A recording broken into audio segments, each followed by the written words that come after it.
Okay. Um, I wanted to do a video about my thoughts on Endgame because every time I try to write my thoughts, I end up kind of stalling midway because there was a lot, and in kind of a good way, where every moment I was watching the movie, I had something to feel excited about. And I'm gonna try and title this spoilers, even though I'm not sure who's actually gonna watch it.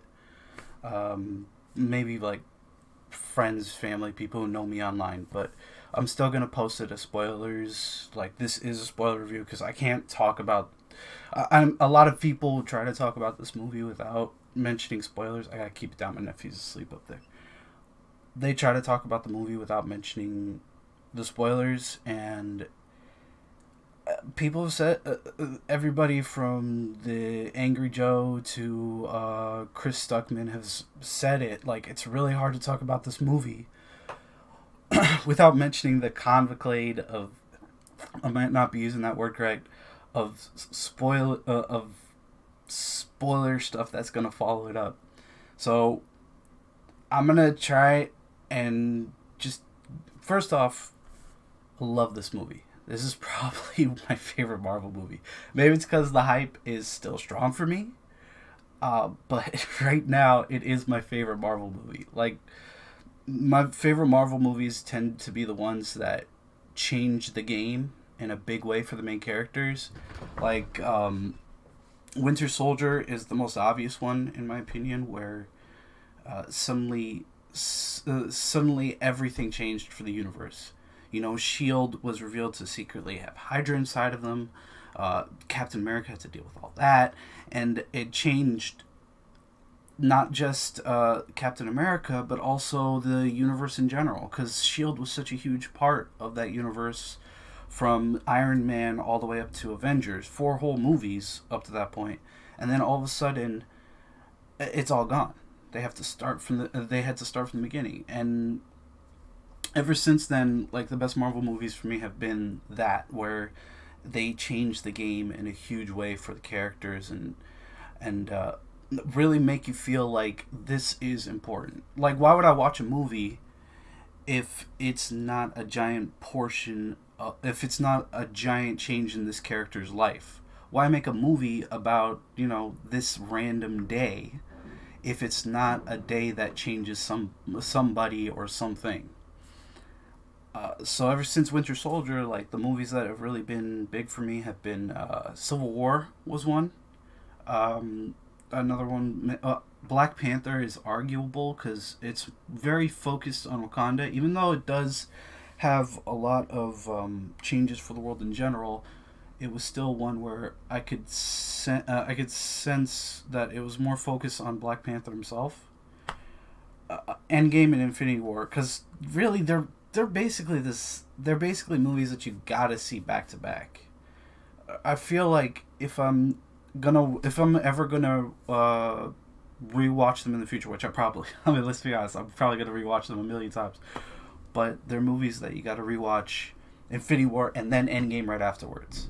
You're not gonna watch Infinity War and just be, even though Infinity War it was a very good self-contained story for Thanos, there's still that sense that both movies work better if you watch them in sequence. Uh, I started rambling. Sorry. Um, Spoilers. Getting into it now. I'm just gonna give as much of a beat for beat of the movie as I can. This isn't like a professional video, so I'm just putting out my thoughts because I gotta get them out. Um, so the beginning of the movie, spoilers again. Nobody complained. Uh, Starts with Hawkeye hanging out with his family, which the second I saw that on screen, I knew it was going to happen. I hope for the best. I hope maybe something would remain. No. Hawkeye's entire family is there. He's teaching his daughter how to shoot a bow and arrow, and it's really clear that he gets along with his daughter, and it's so sweet. Like they even agree that you don't put mayonnaise on hot dogs, which what monster puts mayonnaise on hot dogs? And then they get dusted, his whole family, and it was a very powerful moment because they didn't like go all narm with it by having him scream to the sky. Like it was, he just turns away from his daughter for 1 second, turns back, and you can see the ashes falling. And it's there's nothing, there's no way you can know about it. I did like that they kept it in context that Hawkeye was mentioned in Infinity War to be on house arrest. He's kind of winning in house arrest because his house arrest involves a gigantic farm. Scott Lang just had like a tiny little, like, not barely a house. It was like an apartment. And Hawkeye has like this whole big farm to hang out in, and his entire family. He barely got house arrest. That's how he wanted to spend the rest of his life. That's fun. Poor Scott. He got screwed over on the house arrest thing. Anyways, from there, they get into Tony being stuck on his ship with on not his ship, on the B something. I forgot the name of the ship, but the one from Guardians of the Galaxy with Nebula. And they're playing, well, what's the game called? Paper football, where you flick like a triangular piece of paper at each other while making the goal. And it was such a sweet moment. Like, I really like that interaction. It was one of the things that makes the MCU win as like a series of movies, that they have these little character moments that you would have with people in real life. No matter, it doesn't, you don't necessarily need to be super close to someone to just have some meaningful interaction with them. And Tony and Nebula had that, and that was really sweet. And one thing that I noticed was that Nebula ends up winning the game, and when Tony tells her you win, she has this look of like shock on her face, and that's when I remembered, for Nebula, winning means something different for her than it does for other people. I mean, maybe I'm looking too much into this, but for Nebula, she's been losing her entire life. She's been trying to get her father's affection. She's been getting her butt kicked by Gamora. Albeit Gamora didn't really know what she was doing to her, but to Nebula, winning means so much more for her than it does for other people. And that scene for me showed that even though she had left Thanos and left his ideologies and had given up on her rivalry with Gamora, winning still had like an emotional effect on her. And like I said, I'm just reading into it, but that's what I saw. And then Tony sits down in front of the helmet, like in the trailers, and one thing I noticed was that the Iron Man helmet looked almost makeshift, like he'd rebuilt it on some level, because there were portions of it that looked as though they had been welded back together so that they could make something new. Almost as though he had just taken the remnants of those nanites that he had and repurposed them into this holographic reader, I guess, like something that will read him and create a hologram later on. But he sits down in front of it and he's talking about his life with, I think he calls her the Blue Meanie, which is a reference I don't get. Sorry, Steve. But he's talking about how he's been stuck in the ship, trying to survive. And as everybody's mentioned before, it's basically the same situation he was at in the first Iron Man. Just him and an ally who he doesn't know if he can fully trust, but who he's getting on with, playing little games with, trying to find a way out. And then right when, all hope is lost, food and water's running out. Speaking of food and water running out, I did like that there was a little moment where he has like a bag of blueberries and he tries to hold it out to Nebula, and she very gently pushes it back to him. And there were two levels where why I liked that. The first one was that in the first Avengers movie, Tony tries to share blueberries with Bruce and Tony. I guess they're blueberries. I've heard people say that they are blueberries. I just saw a silver bag, but he tries to share a snack with Bruce and Steve, and that was really cool. Um, and the other level that I liked that on was that Nebula passes the blueberries back, and the reason why I like that especially was because, well, for one thing, she doesn't need the food as much as he does.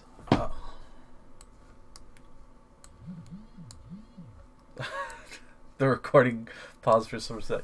What was I saying? So when she pushes his hand back, like, no, you need this more than I do.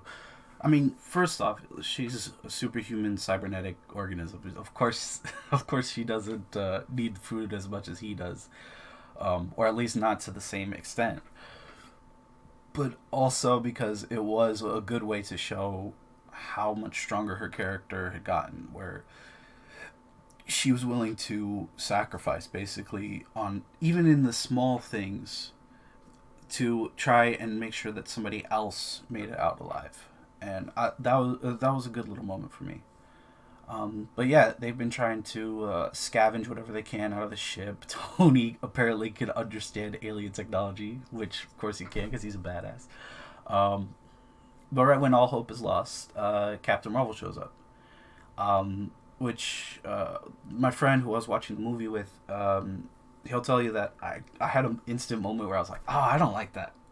Because I liked the Captain Marvel movie. I will admit it had a lot of weaknesses.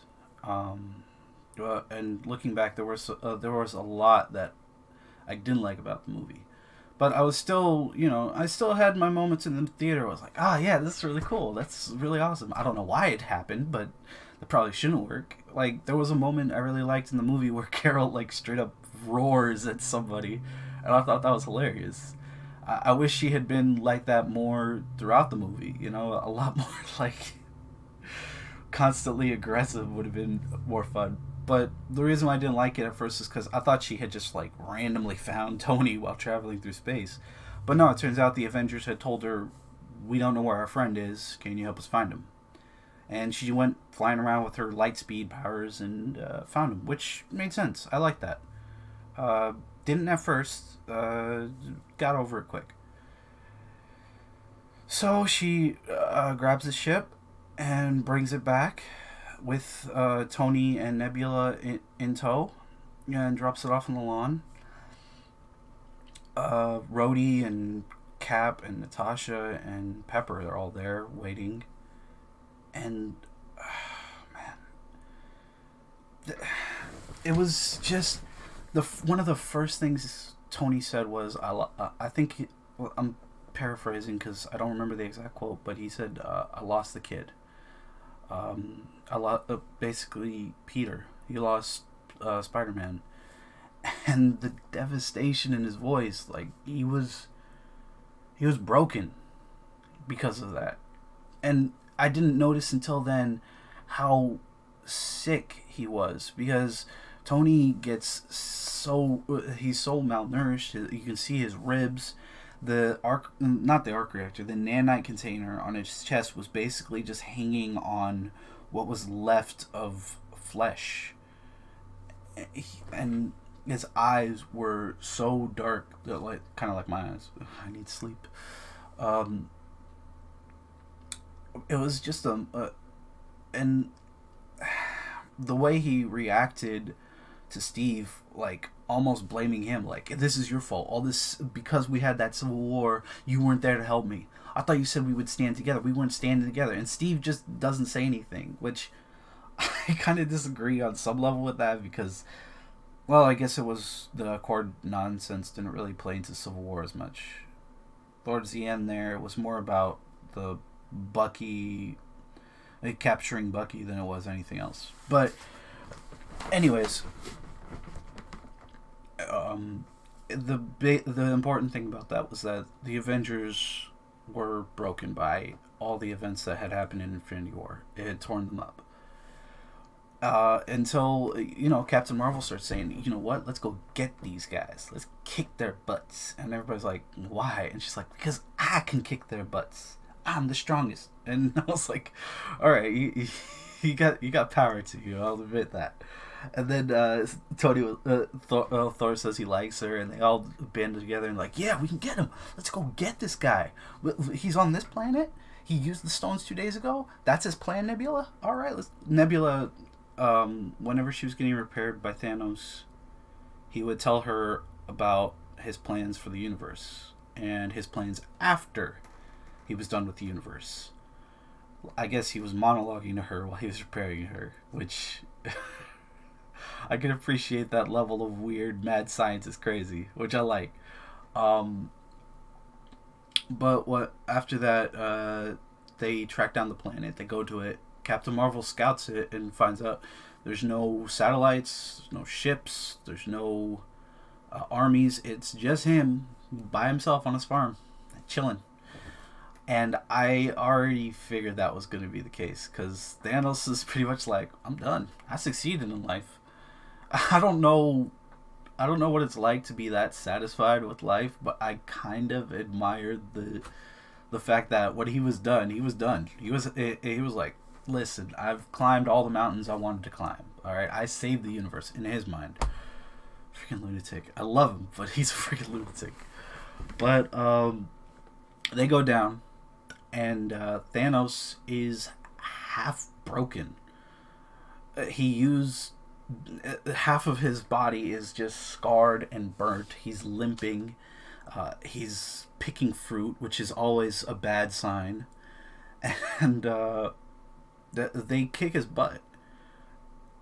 But the plan was to go after Thanos, not just to kick his butt, but to steal the stones and use them to get everyone back.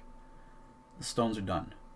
Thanos, as the final part of his plan, destroyed the stones using the stones. And that's part of what I meant by the satisfaction thing, because when he was done completely. He wanted to get rid of the stones, not only to keep himself from the temptation of using them for some other crazy thing, because he probably knows himself well enough to know that he might be like, you know what, the universe can need another half gone. He was done with his plan. He's satisfied. No other mountains. But also so that this exact scenario wouldn't happen. And that's smart as all get out. It's not like a genius maneuver, but it's something that any logical person, well, not logical, any person who is halfway intelligent would do to keep their plans from being thwarted. He destroyed the stones to keep people from bringing back half the universe again. And the Avengers are devastated by this. And, by the way, I did like that of the Avengers that went, one of them was Bruce in the Hulkbuster. He just basically, he pops out of the floor like a freaking gopher and just grabs Thanos. And Thanos is like, no, is happening. Captain Marvel started the fight by just busting down from the sky with a laser blast. Like, you could tell Thanos had no idea what the hell was going on. And then the coup de grace, Thor slices off his hand, which I think everybody had been saying, why didn't you go for his head or his hand? In this movie, Thor takes off his hand, and when he realizes that they lost, he takes off Thanos' head too, which was really good. But they lost. And, man. There's super spoilers, in case anyone came this far and didn't realize these are spoilers. The movie puts up the number 5, and then years later. As though they were about to say 5 days later or something, but everybody knew, like, this is going to be a heck of a time jump. And we're back on Earth 5 years later. And I might be misremembering, but the first image we see is that really struck me was a bunch of ships in around the Statue of Liberty, and it for me gave this image of Ellis Island, I think it's called, being used again to bring in refugees and immigrants from countries that had been struck by devastated really by the snap, which is I mean, it really struck me because the stories of people who had to run to New York to try and find some semblance of hope, just getting restarted again. I'm not sure there's any way to really say how that affected me, but it really hit me hard. Because we all figured that after the snap there was going to be some devastation. Just hands down, there's no way everyone managed to get out alive. And as part of that, Steve is running a support group for the survivors, which I imagine there should be a lot of support groups. And not just a lot of support groups, but probably a lot of retraining of people to give them the skills of those who were gone. Like, for example, doctors, EMTs, pilots, even the little things like sanitation in cities would need some new skilled workers to take over that. They probably lost entire cities in the aftermath because there was going to be there's a lot of people who probably didn't know what was going on. So you would have had mass riots in the street. You would have had a lot of people dying in car crashes, in airplane crashes. And there is that sense hanging over the entire movie that this is the remnants of a devastated world. And part of the support group thing was that Steve is sitting at some stadium. I know it's an important stadium. I don't know the name of the stadium. I'm sorry. I know that it's important because I see it in movies all the time, but I don't know the name of it. But the stadium is surrounded by trailers and cars, and it gives this sense that people are coming together and living in congested living conditions. Oddly enough, that's kind of what I got out of it. That they were banding together because they didn't have anyone else except each other. Anyways, Steve sits down with the support group, and he's telling them. By the way, I'm probably going to tell some stuff out of order because some of this stuff happens all at the same time. So get ready for that. But Steve is talking to them and talking about how they have to move on, how they have to find some way out. One of the Russo brothers, plays a guy who, a man who talks about how he went on a date with this guy, and the two of them eventually got to talking about who they lost during the snap. I am not calling it that other name. It's the snap. And the guy he went on the date with cried when the salads came, and the Russo cried when the dessert came. And I was thinking about like stories you hear about refugees and war survivors, and how despite their best efforts there's still a very long period of recovery. And I say stories because I haven't really faced that kind of devastating thing,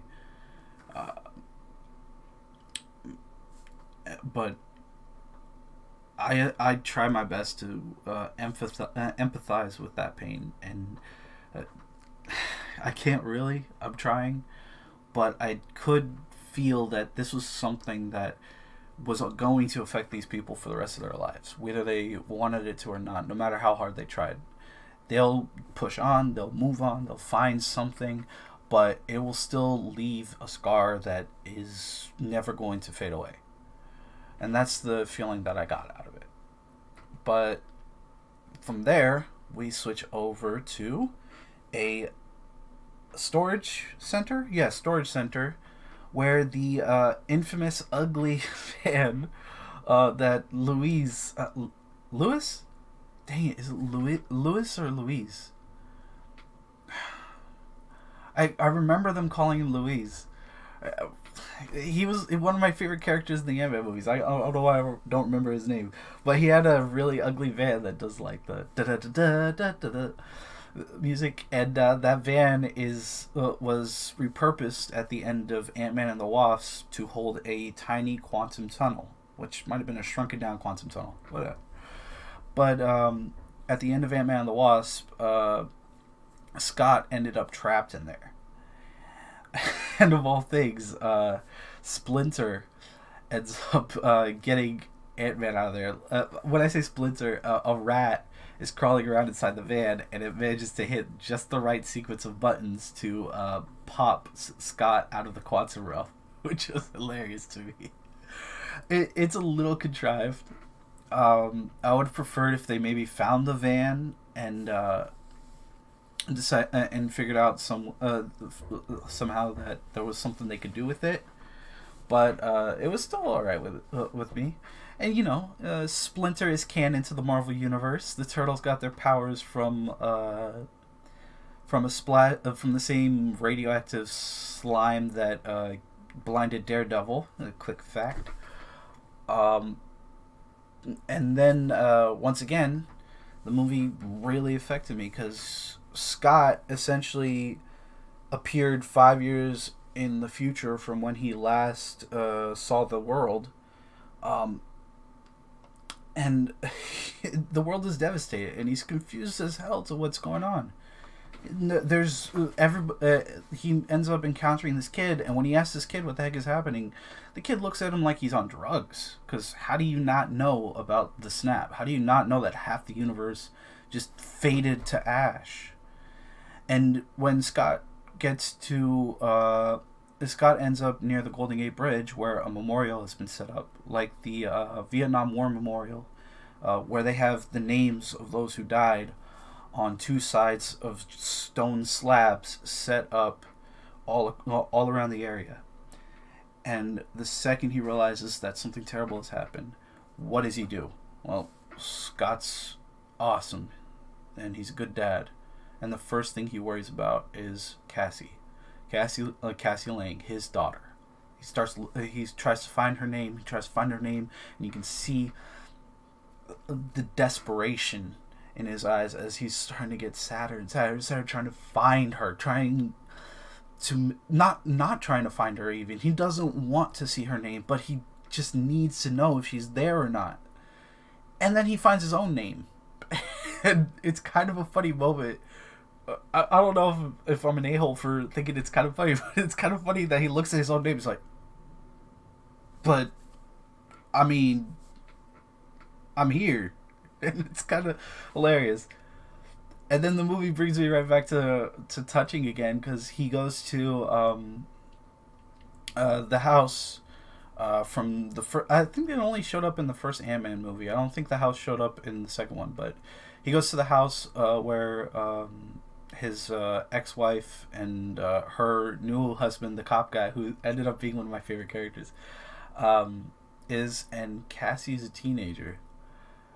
Because it's 5 years have passed. She's grown up, and she's so shocked to see him, and he's so amazed to see her grown up. And that moment was so freaking cute. Like the way those two interacted was so great. It was just it was a tiny amount of time, but that was enough to convey so much. I will admit I'm kind of sad we didn't get to see Cassie grow up. I really like the actress who played the younger version of Cassie. I don't know anything about the young woman who's playing Cassie now. She looks cool. She seems chill. She did really great in her scene, showing the emotion that a daughter would feel at seeing their dad come back after essentially thinking that they had died, because they had died in a lot of ways. I mean, he'd been gone for 5 years. Everybody was ash. They had no choice but to assume he was dead. And having him back again, the way that the actress portrayed that emotion was brilliant. So kudos to whoever that is. I will try to look her up later so that I can maybe check out her other roles and see. Just I like to see if I can. I'm not great at it, but I try to remember actors and actresses' names if I find them really interesting. And I think she did really well. Um, and Scott, being a very proactive kind of guy, uh, immediately decides he doesn't. They don't show this, but um, it's kind of, you know what? Get back to that in a second. Go back across to the East Coast again, because this all took place. The things I was talking about with Scott all took place in San Francisco. Back on the East Coast, Natasha is talking with Nebula, Rocket, Okoye, who survived, Black Panther, the general from Black Panther, Carol Danvers, who's cut her hair and it looks well done. Carol, you look good, girl. That came out a little bit more pervy than I wanted it to. and Rhodey, and Natasha is talking to them all in holograph form. I'm a little sad that the holograph technology didn't advance, but I get I guess without Tony and Shuri around to boost it forward, it didn't. It had nowhere to go. But that's not even a nitpick. That's just me being obsessed about technology being advanced. Um, Anyways, they're basically talking about how throughout the galaxy there is still the devastation. Like, it's not just Earth that's getting messed up. It's also planets all over the map. And Carol, Rocket, and Nebula are all separate and running around trying to save as many as they can. Um, Dang it! Hold on. Why you do this to me? Come back. All right, there we go. And there we go. So, and then Natasha is clearly trying to save as much as she can and do as much as she can, and you can see that she's torn up because the Avengers were the only family she had, and she ended up maybe not losing all of them, but losing a good portion of them. And then there was a little moment that I liked where before they sign off, Carol kind of turns to Rhodey and tells him good luck. And I feel like that's a reference to the comics where they actually end up dating. I hope something like that happens in the MCU just because Carol desperately needs so much more character. Brie Larson is a good actress. She's done a lot of great roles. But lately, between Kong Skull Island and this movie, her roles have been kind of just leveled out. They don't really portray anything significant to me. And I'd really like for her to interact with Rhodey because Rhodey, I feel, is a very strong character. He's got a lot of moments that I really love. Sorry, my brother's got a call. Um,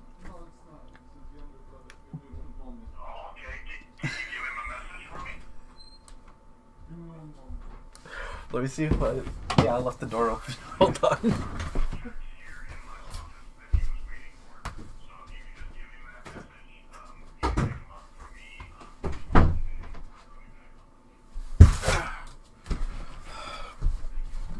Okay.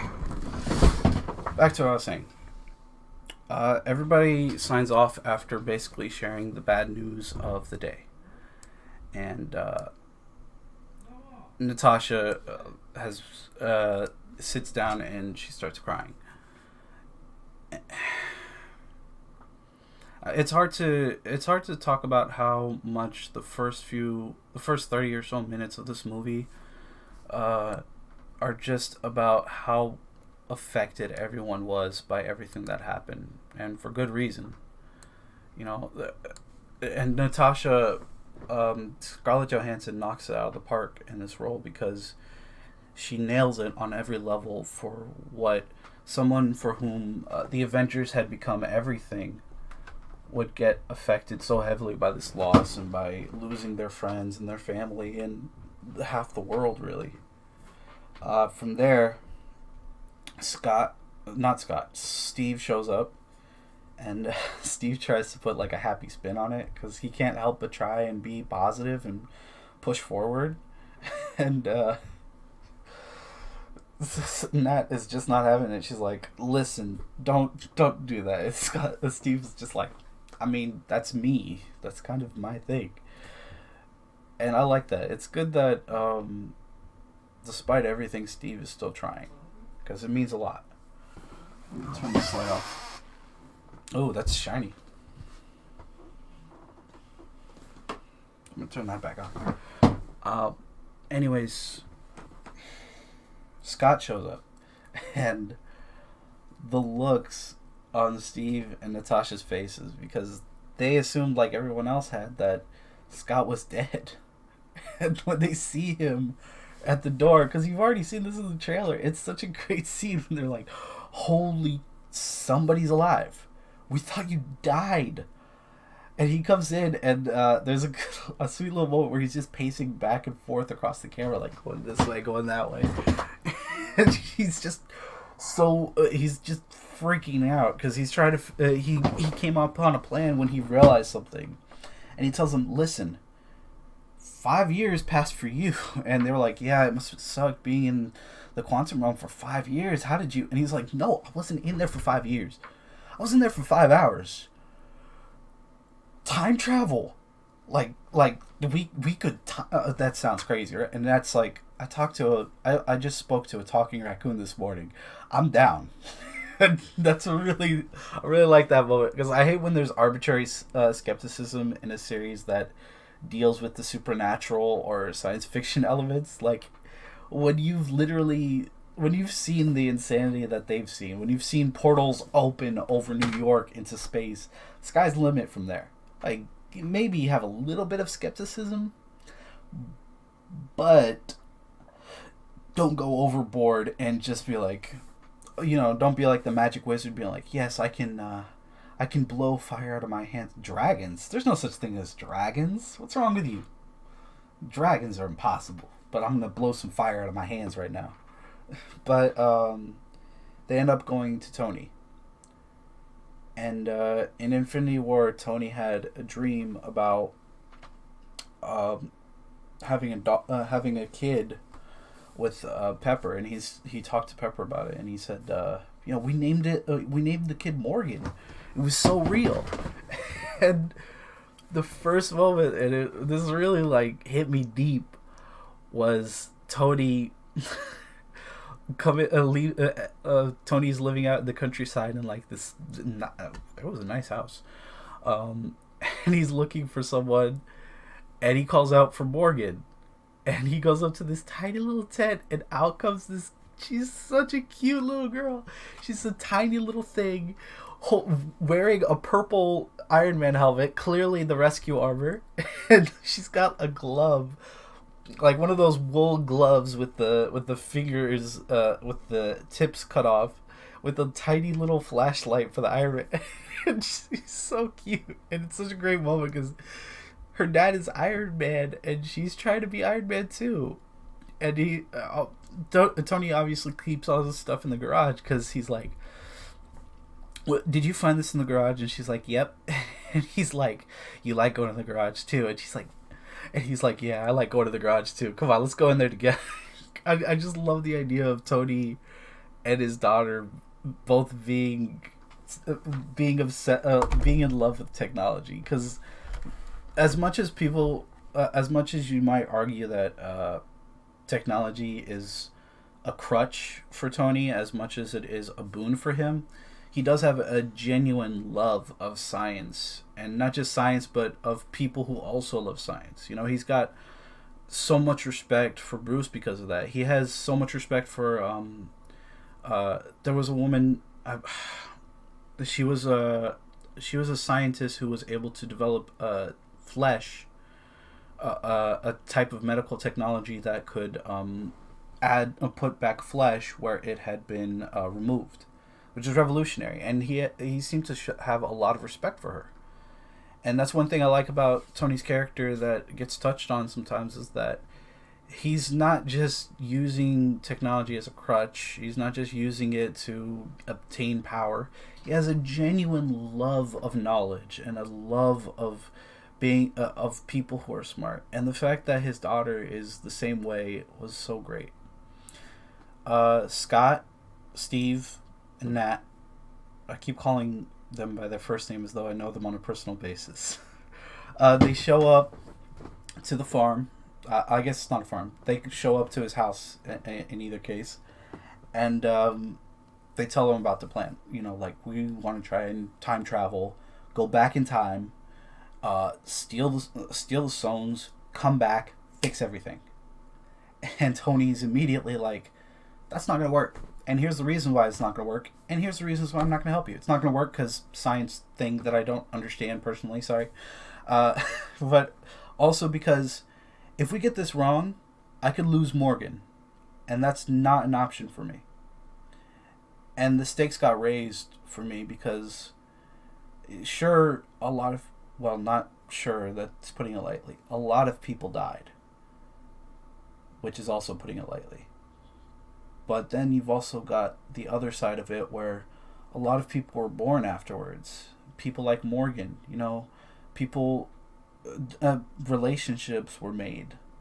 There's a lot of things that came afterwards. Like, and if you change the timeline, you risk the chance of losing it all.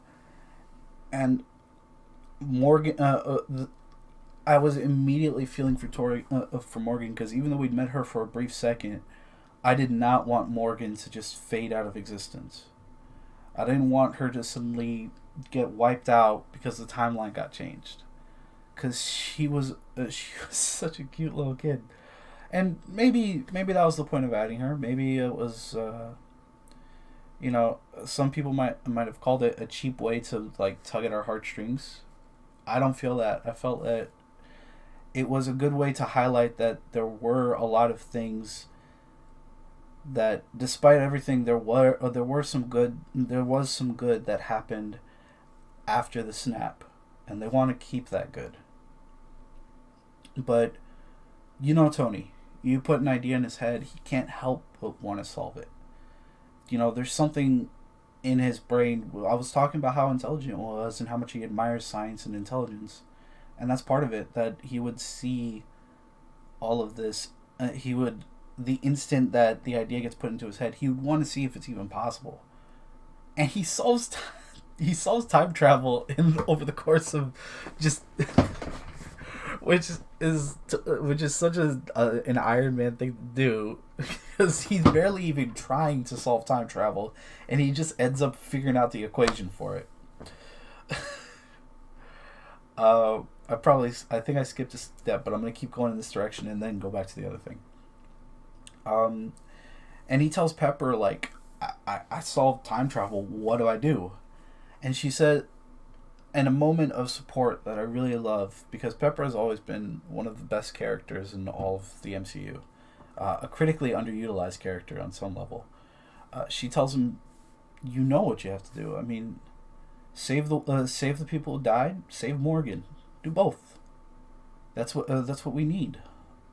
And I'm shortening it down a lot, but it was a really good moment, because we got to sit down with Tony for a good while he burned over this.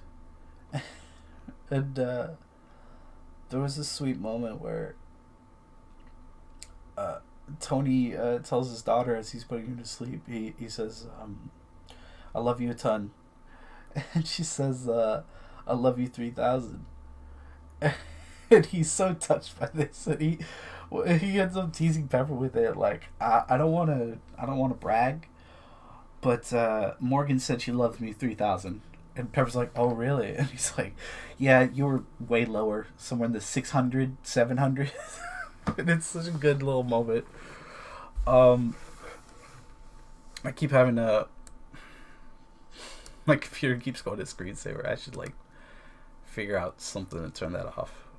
Oh well, I'll roll with it. After that, or at the same time as that, because there's things happening all at once in this movie, just because of the way the scenes are cut. Uh, Scott, Steve, and Nat need to find some other scientist to help them out. And Scott's like, is there someone as smart as Tony, or at least nearly as smart? And it cuts to the Hulk in a sweater and a shirt, wearing glasses, talking with Mark Ruffalo's very intelligent voice. And he's like, look at me. I'm the Hulk and Bruce all at once. Look at how handsome I am. Because he's a good looking dude as Hulk Banner. Professor Hulk.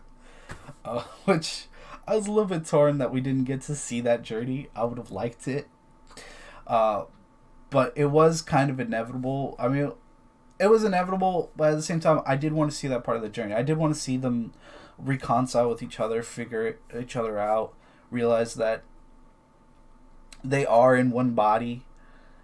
They gotta work together. But it was still really funny to see them work, see the Hulk being like this energetic and over the top happy guy, which I loved. It's nice to see Bruce happy. He's been tortured throughout so much of the MCU.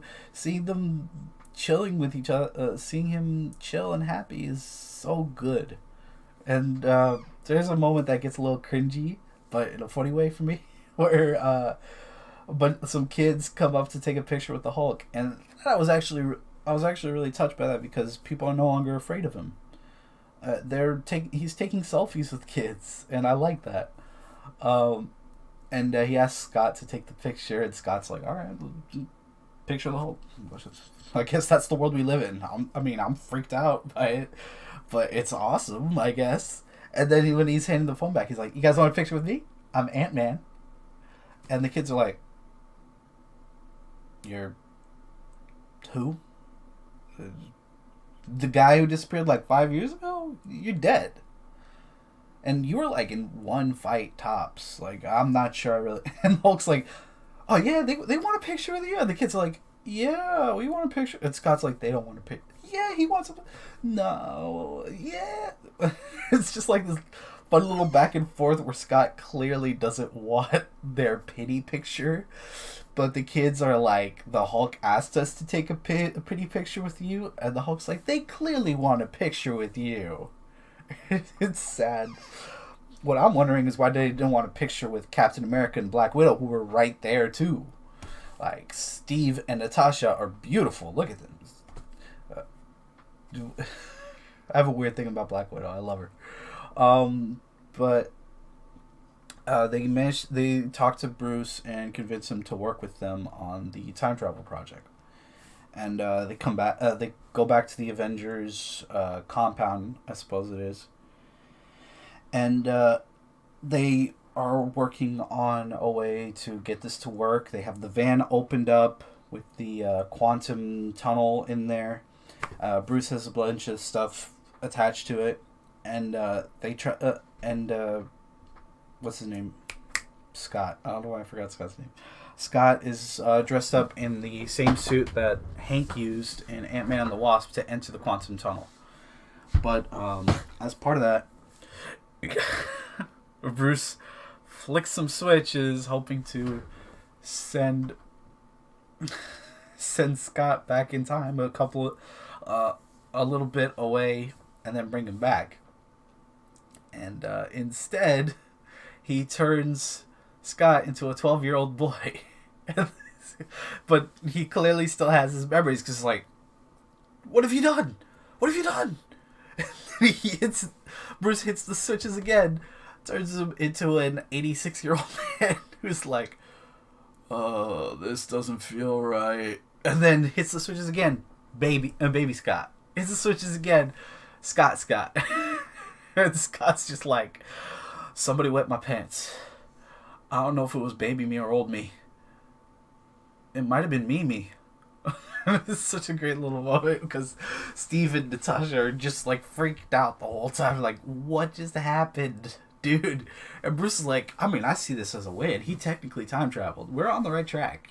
Which is such a scientist way to think of things. Like, sure, it didn't work the way we wanted it to, but we figured out what didn't work.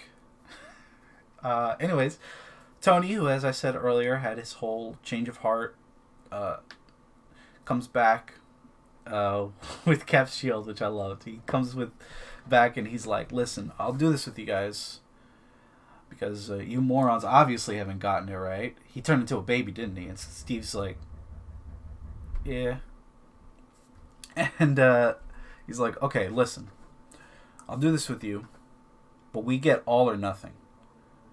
I am not going to lose Morgan, and we are going to get back everyone who got dusted." And Steve's like, "Man with the plan, let's do this." And he takes his shield back, and it's a great moment. Apparently he's been keeping it in his garage, though, and Morgan was tempted to use it as a sled, which I love the idea of a little girl using Captain America's shield as a sled. Anyways, we're barely halfway through the movie. We're not even halfway through the movie, actually. Wow, there's a lot that happened. I should probably skip over some. Nah. They get the band back together. They call in Nebula, Rocket, Rhodey. They don't call in any of the Wakandans or Captain Marvel, which I thought was kind of sad because I would have loved to see Okoye more. But they bring in who they can, and they develop time travel. They build a machine. They get it together. Hulk and Rocket go to pick up one last person who's missing, who I don't think I've even mentioned yet. No, I mentioned him. They go to New Asgard, which is actually in the same location as the invasion of Jotunheim, when basically the Frost Giants at one point tried to invade Earth, and the battle happened between the Asgardians to protect Midgard and the Frost Giants to invade Midgard happened at a little spot in Norway. It's also the location where the Tesseract, the space stone in cube form, was found at the beginning of Captain America, the first Avenger. And I thought that was a good little shout out. But this place is now called New Asgard, and it's where all the Asgardians who survived Thanos' reckoning at the beginning of Infinity War, including Valkyrie, who I'm glad to see back in action. Yeah, not just yet, but who I'm glad to see. They've made a little life there. You know, they're fishing, they're ordering food. They've made a living as not as normal people, but they're there and they're having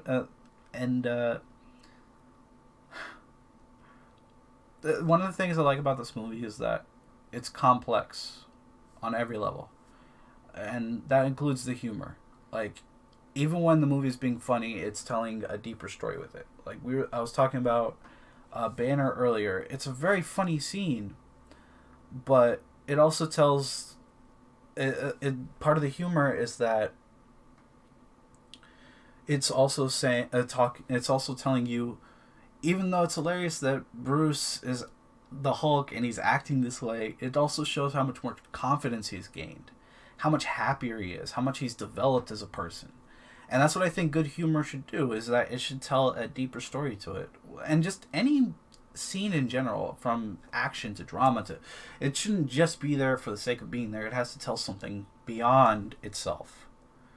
And you don't want to go next level with it where you're like, I am sad. Sadness is in my heart. And that is what this means. You want to be more like, I'm just not sure how to feel. I don't know who I am anymore. I'm so lost right now.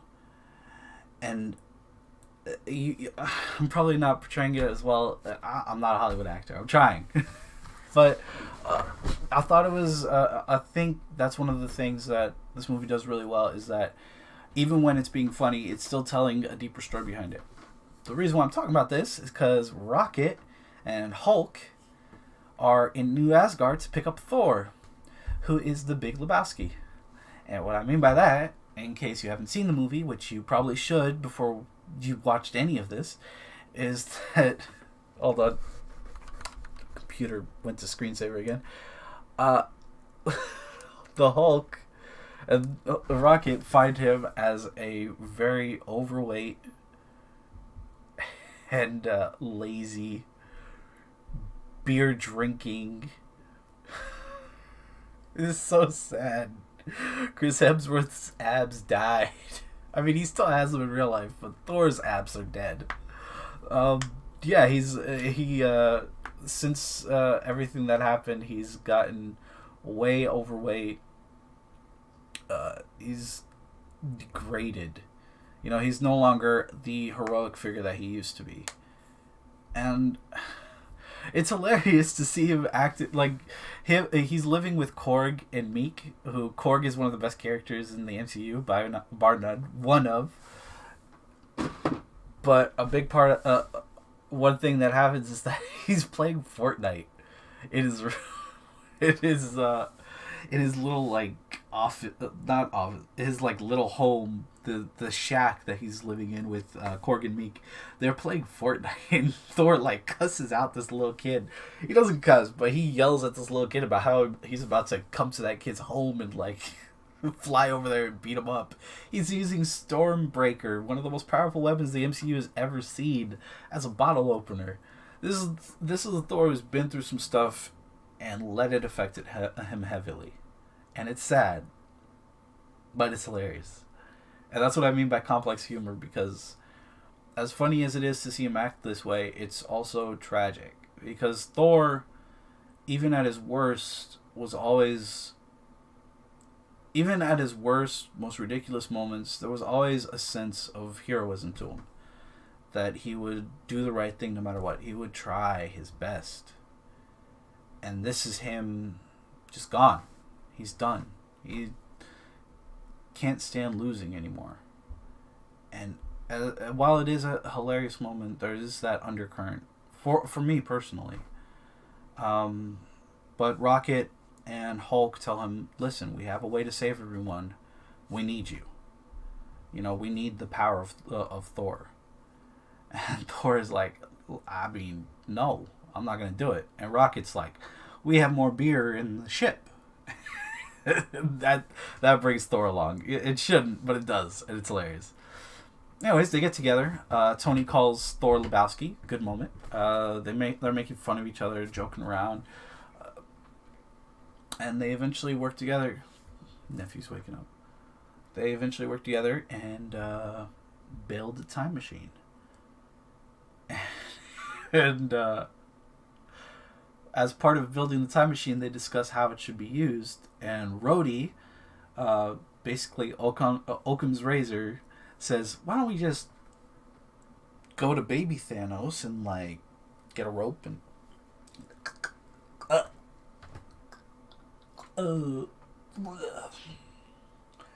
and Hulk is like, first of all, that's horrifying. And Rhodey's like, it's Thanos. What do you... So Hulk is like, explains that basically all time travel movies are kind of bull.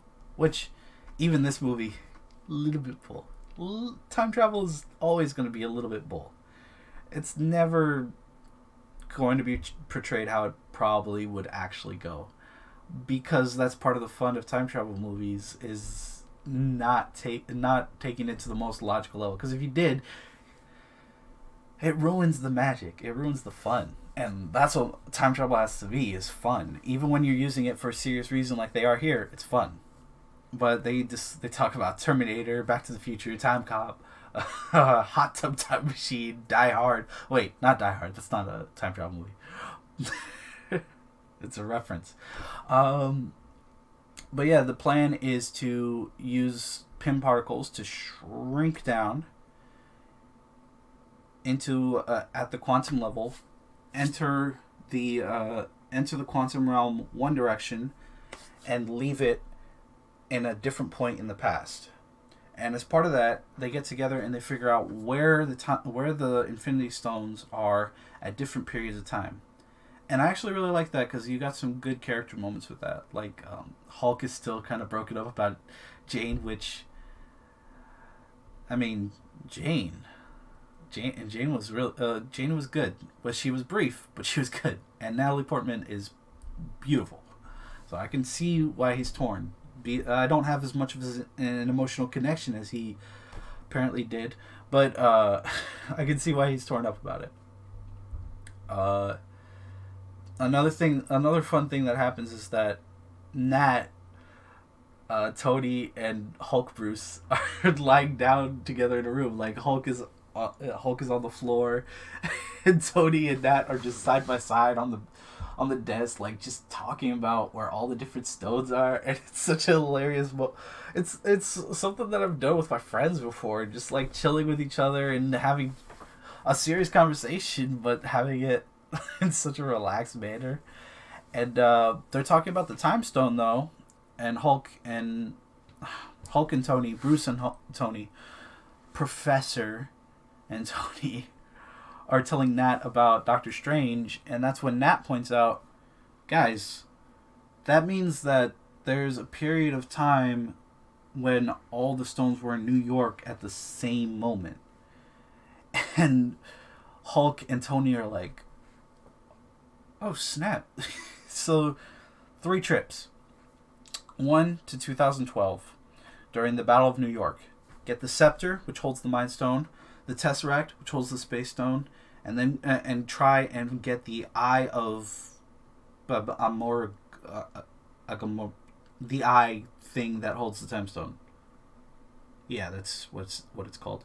And the other team goes to 2014 and splits up. One of them will go to the same temple that Peter did at the beginning of Guardians of the Galaxy to pick up the orb that holds the Power Stone. The other one will go to Vormir and try and get the Soul Stone from where it's hidden. They don't know yet about the sacrifice that you have to make at Vormir. So just Clint and Black Widow, Hawkeye. Oh, dang it. Okay, going back a bit. Hawkeye, since he lost kids and his wife, has been traveling the world doing a Punisher-style vengeance thing. See, in his mind, I lost my family, so why aren't these criminals dead? So he starts traveling the world trying to basically correct that wrong. And it's an interesting parallel because he's killing them in droves. A lot of people forget, because Hawkeye is on a team with gods and monsters, that he's a legitimate badass. And he kind of shows it off in this movie. He's got a lot of moments where he's kicking enormous amounts of butt. You know, he's become his Ronin persona from the comics, which is a katana-wielding character. But he's still got the bow and arrows going. And Nat eventually finds him while he's in the midst of killing the Yakuza.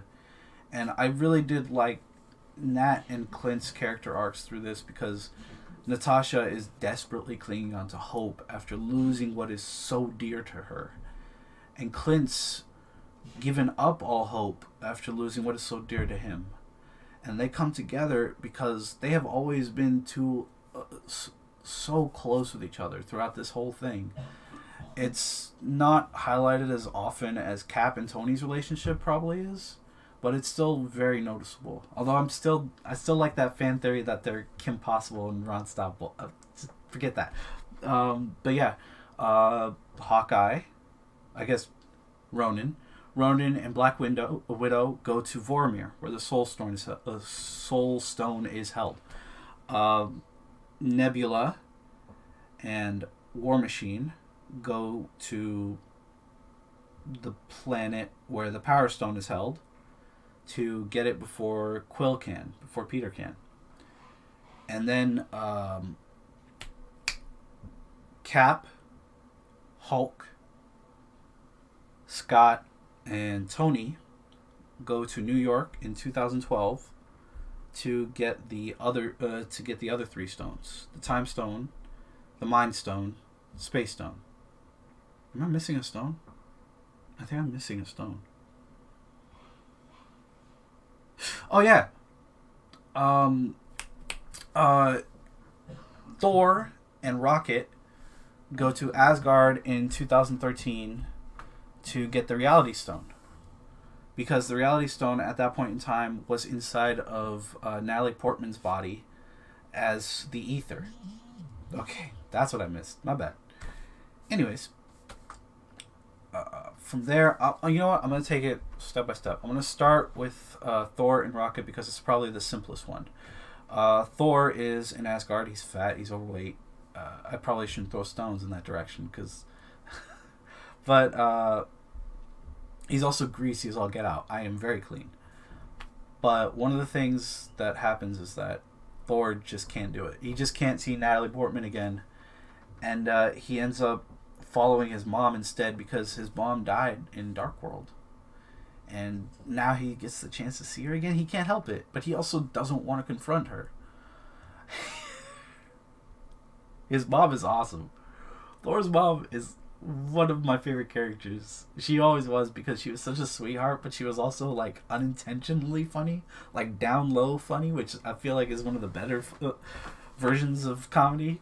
Because when she sees Thor, she's like, "Wow, you have gotten fat, and you are a lot older. And what the heck happened to your eye?" And he tries to play it off, but she's like, "Sweetheart, I'm a wizard. You know, I'm a mage of mages. I'm a witch, bitch. I know that you're from the future." And he's like, "I can't be funny anymore. I was going to say a joke, but he's legitimately struck to see his mom again. And that's really good." It's such a weak statement. That's really good. It's amazing seeing them interact. It's a small moment. Like I said, it's probably the simplest of the storylines because Thor's whole job was to distract Jane while Rocket stabbed her in the butt with a needle that would pop out the ether. But it's still nice to see. It still had a lot of little moments that I liked. And anyways, Thor, while talking with his mom, isn't able to enact his part of the plan. So instead, so you got Rocket with Jade, like creeping up on her while Jade isn't noticing with like this device with 3 needles on it. And apparently he stabbed her because the next scene for him is him running away from a bunch of Asgardians yelling, "Catch that rabbit," which Thor has always called Rocket Rabbit. I guess that's what rabbits look like on Asgard. They just look like raccoons with that are bipedal, which is hilarious to me. But there's still a nice little moment where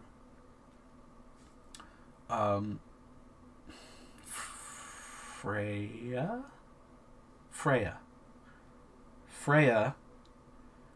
tells Thor about she basically reassures him that, "Listen, you failed, but it's fine. It doesn't mean that you are worthless. It doesn't mean that you can't keep pushing forward and getting better and trying to move past it. You know, it's just part of life is failure." And I'm paraphrasing like crazy. It might not even be the message that they wanted to convey, but that's what I got out of it. And as if to like hammer the nail to that statement, not pun unintended, Thor holds out his hand while he's in Asgard, and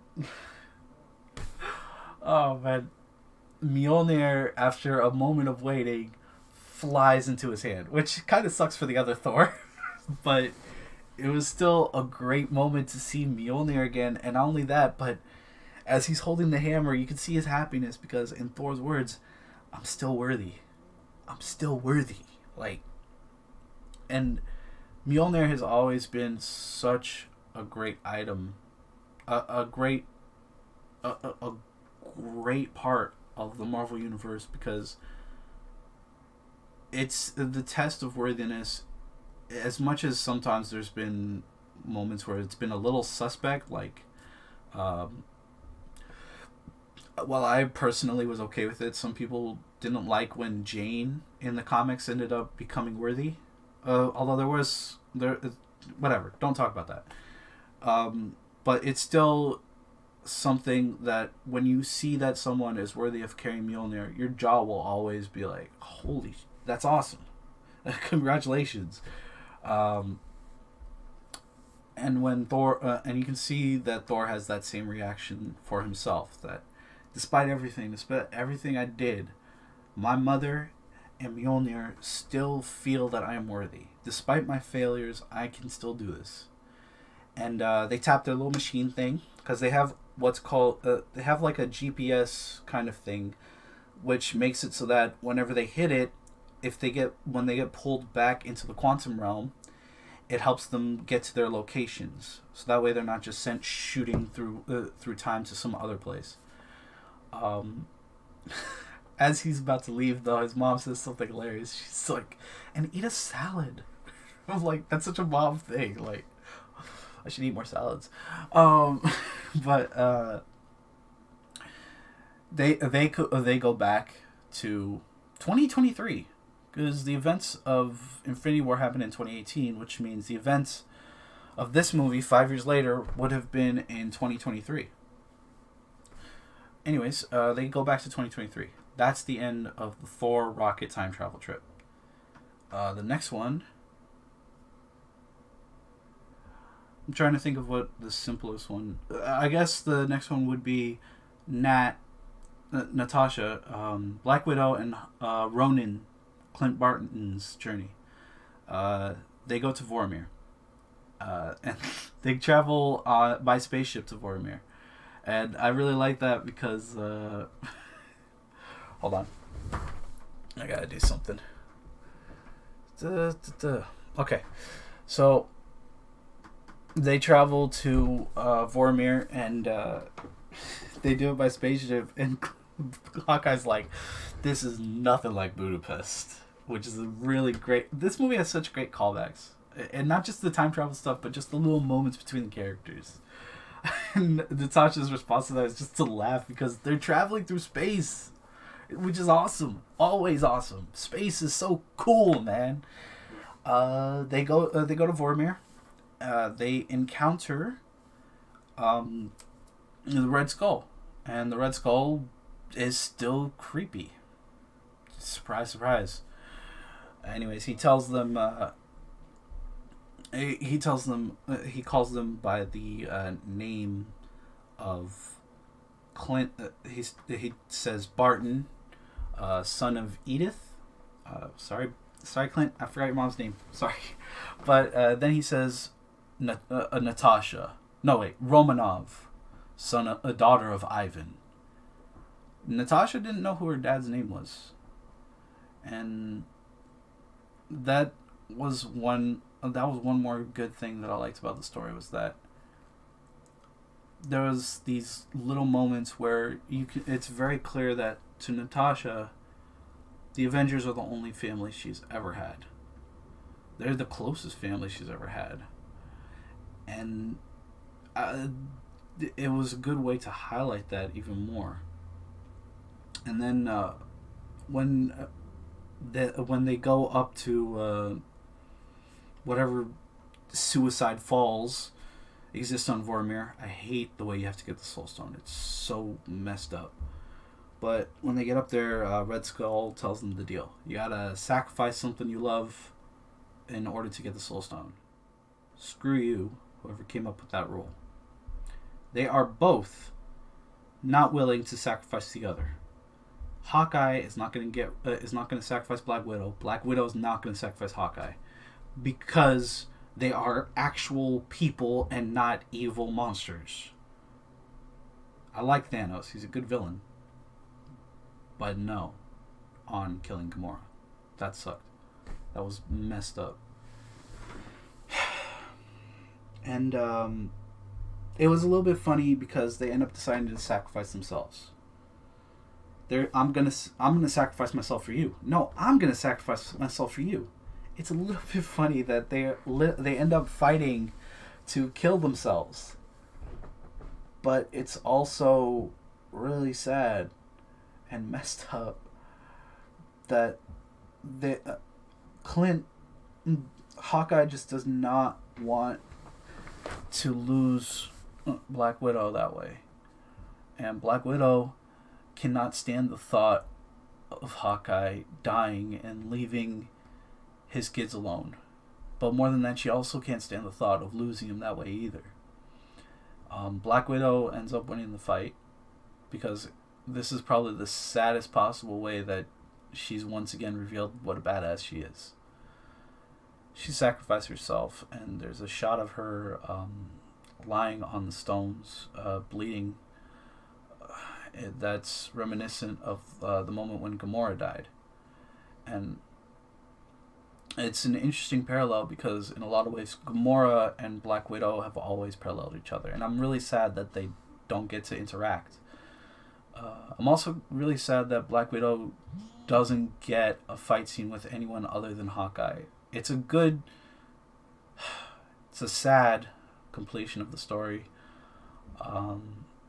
and the anguish on Hawkeye's face when he sees her lying there. And when he wakes up, the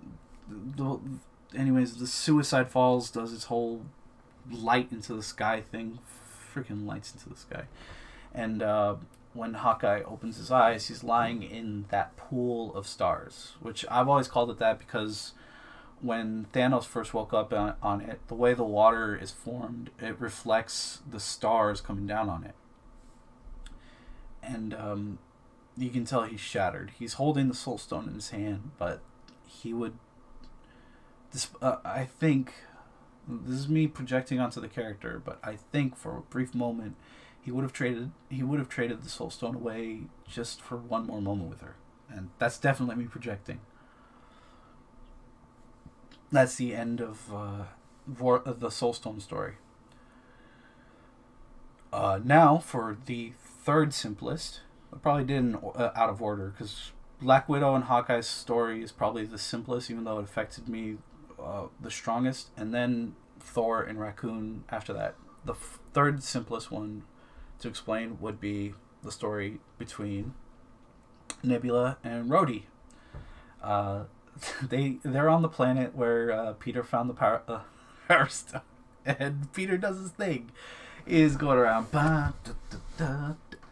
hey, what's the matter with and he's holding the animal. He's doing his thing, except there's no music for anyone except him. So Rhodey and Nebula are just staring at him dancing, and Rhodey's like, so he's an idiot, and Nebula's like, yeah. Which, come on, man, it's mean. Everybody dances by themselves.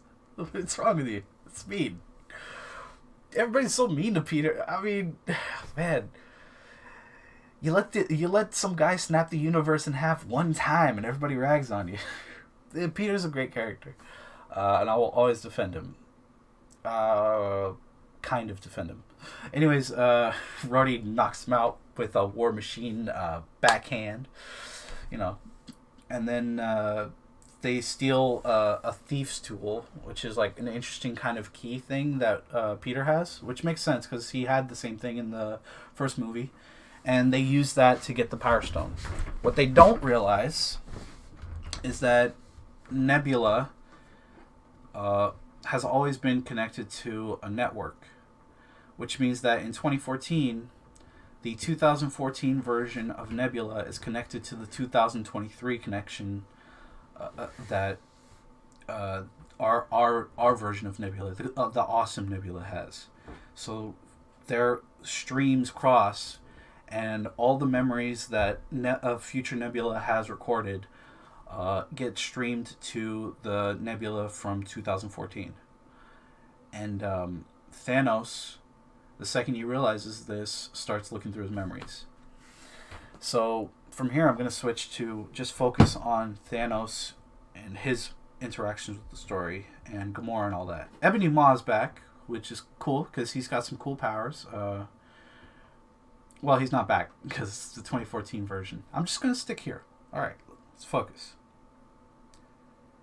They end up realizing that the Nebula from 2014 now has the memories of a Nebula from the future. Gamora, who's already thinking about switching sides, and Thanos take a look at these memories, and they realize, hey, Thanos won. Thanos is pleased by this. And I like that because he's subtle about it.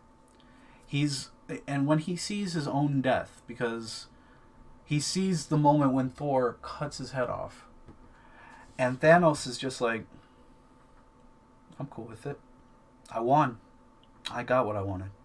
My destiny was fulfilled. The only problem I have is that they're trying to change my destiny, and I can't have that. And I like that. I like that his only dissatisfaction with that moment wasn't his own death. It was that someone was trying to ruin what he had successfully done.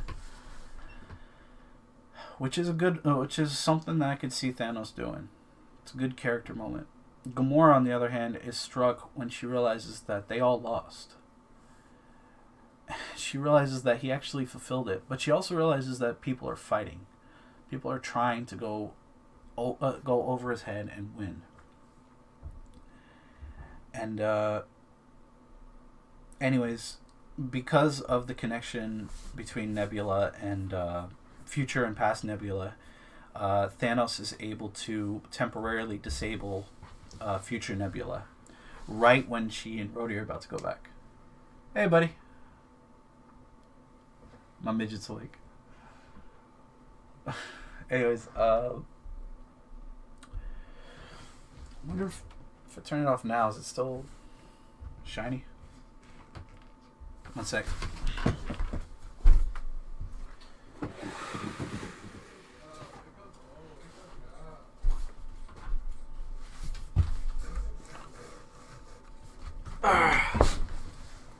Rhodey and Nebula have effectively gotten the Power Stone back. Rhodey is holding onto it. He taps his little GPS thing, goes back in time. Nebula goes to tap on it, and ends up not being able to move. And she realizes, oh shoot, Thanos knows everything. She tries to warn the others, but she gets beamed up, and they beat on her. Past Nebula is still very, very loyal to Thanos. It took her a long time to eventually turn against him. It took her a long time to eventually get over her rivalry with Gamora. She hasn't gone through any of the changes that future Nebula has, whereas Gamora was already on the cusp of going through all these changes. Which is good for the characters, because you can see the growth of all of them and how different they have become from who they were before. Anyways, as part of that, God, there's so much that happens in this movie. Nebula comes up with an idea. She steals some pieces off of her future selves and slaps it onto her. Because they're both cyborgs, which means they can steal cyborg parts from each other. And she goes back in time wearing the future Nebula's clothing and uses that to infiltrate the Avengers. That's the end of that storyline. Now we've got Steve and Tony. And is this more me just rehashing the movie as opposed to giving... Whatever. It's my first time. I'll do my thing. Steve, Tony, Scott, Hulk. Go back in time for the events of 2012. The Avengers movie. Hulk sees himself as the Hulk. And it's hilarious because he's so disappointed in himself. Like, Hulk has this funny moment where he picks up a car and smashes it on top of a Shatari soldier. Awesome. Then he goes overboard and leaps on top of the car and just starts jumping up and down on the car. And it's hilarious. And then you go back to Professor Hulk, and Professor Hulk's like, I don't like Past Me. Past Me's a dummy. Wow. Oh, it's excessive. You stomped on him already. You're throwing a tire at the guy now. All right, that's a little much. Anyways, there's a good callback to the Avengers movie too, where future Steve turns to Professor Hulk, and he's like, "I guess go around and just smash." And Hulk's like, "Seems gratuitous, but all right." And he like makes a very half-hearted effort at smashing, like kind of dents a taxi in, picks up a a motorcycle and throws it, and he's like, "Arr, rawr." I'm kind of sad that we don't get to see Hulk bust out again because those are the best moments of the Hulk, but it's still fun, hilarious to me. He goes. So I'm gonna focus on Hulk. Hulk getting the Time Stone now. Hulk goes to the Sanctum Sanctorum, which he knows where it is because he's been there before. And when he lands on it, he finds not Dr. Stephen Strange, but the Ancient One, played by Tilda something.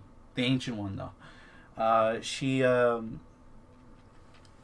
already knows that he's 5 years too early. She's like, "You want to find Strange? He's somewhere down that way doing surgery right now. Like, I'm here though. What do you want?" And he's like, "I need that stone." And she's like, "You can't have this stone. It's needed for the future." And he's like, "Sorry, but I'm really not asking." And then she just, boom, does her whole like thing where she can pop out your soul. And out of Professor Hulk pops Bruce Banner, which I kind of wish that Bruce Banner and the Hulk had popped out, but it's just Bruce. And he's like, because in one move, the Ancient One completely disabled the Hulk. And that's a level of badass we can all aspire to, because she doesn't do much, but she does significant stuff. Hey, buddy. Anyways, one of the things that she does is that when Chitauri soldiers try to fly towards the Sanctum to destroy it, I guess, as part of their whole thing, she's just knocking them out of the sky with move after move, just which is awesome. I like what you're saying.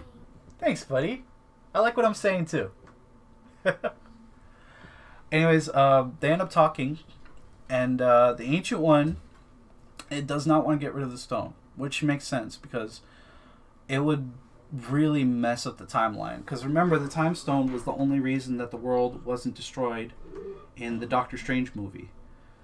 Strange used it to force Dormammu into a time loop. Without the Time Stone, Strange doesn't stand a chance against Dormammu. What a ridiculous name, Dormammu. Played by Stephen Strange.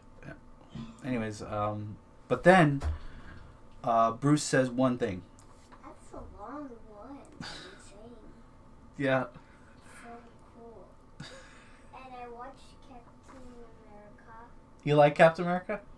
Yeah, I watched it. Anyways, Hulk says one thing that shakes up the Ancient One.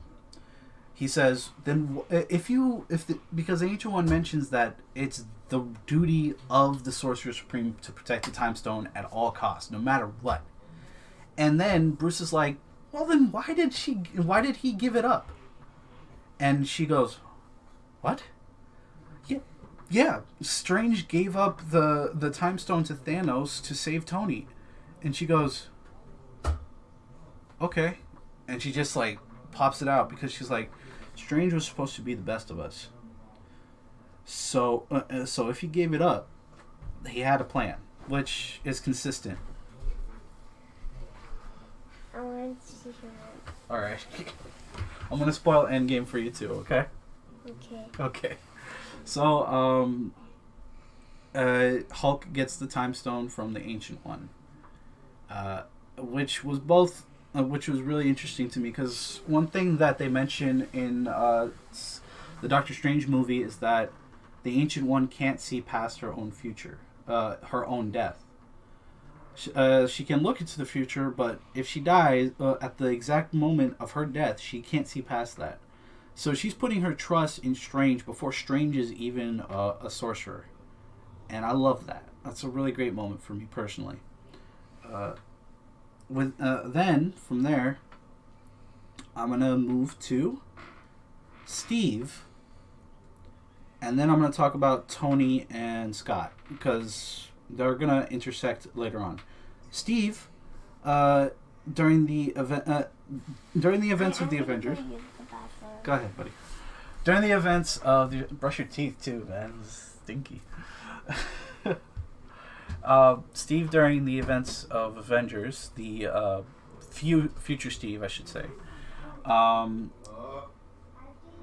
man, this is so convoluted. All right, I'm gonna start with what apparently happened in Avengers between scenes. So they capture Loki, and they tell Loki. They after they capture Loki, the Tesseract and Loki's scepter are placed in different boxes, and Shield comes in, but it's Shield that are secretly Hydra. So what's his name? Brock Rumlow. Yeah, and Jasper Sitwell steal away, get the scepter, and they walk away with it. In the meantime, Tony and Thor walk away with the Tesseract and Loki. They go into separate elevators. Steve intercepts the Hydra elevator, the one where Hydra are taking the scepter, and he enters into that. And all the Hydra guys are like super suspicious when Steve is like, "I need to get the scepter. It's part of my orders from the secretary." And they're like, "I'll check in with the secretary to find out if that's true." And he's like, "No need. I've got this." And he leads it. He's like, "Hail Hydra," and which I love, because one of the most hated moments in comic books is when they made Captain America say Hail Hydra. But this time, when he says it to steal the scepter, and he's walking away from like all the Hydra guys staring at his back in shock, like he's one of us. You can see a look on his face where he's like, "Ha ha, suckers! Didn't even need a fight for this thing. Just walking away with it." As he's going with it, though,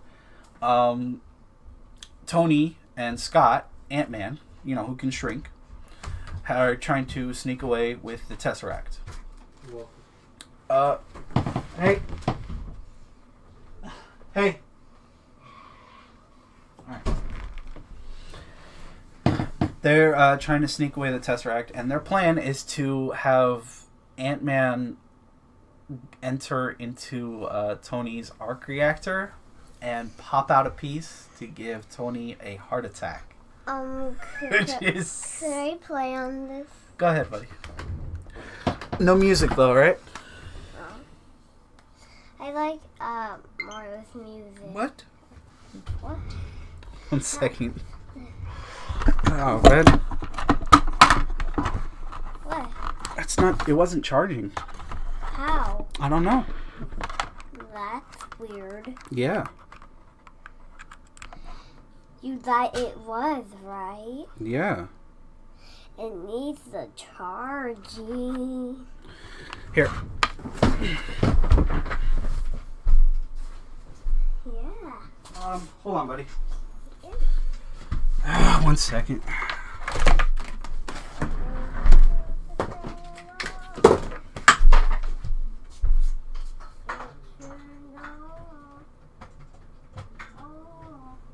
Give it.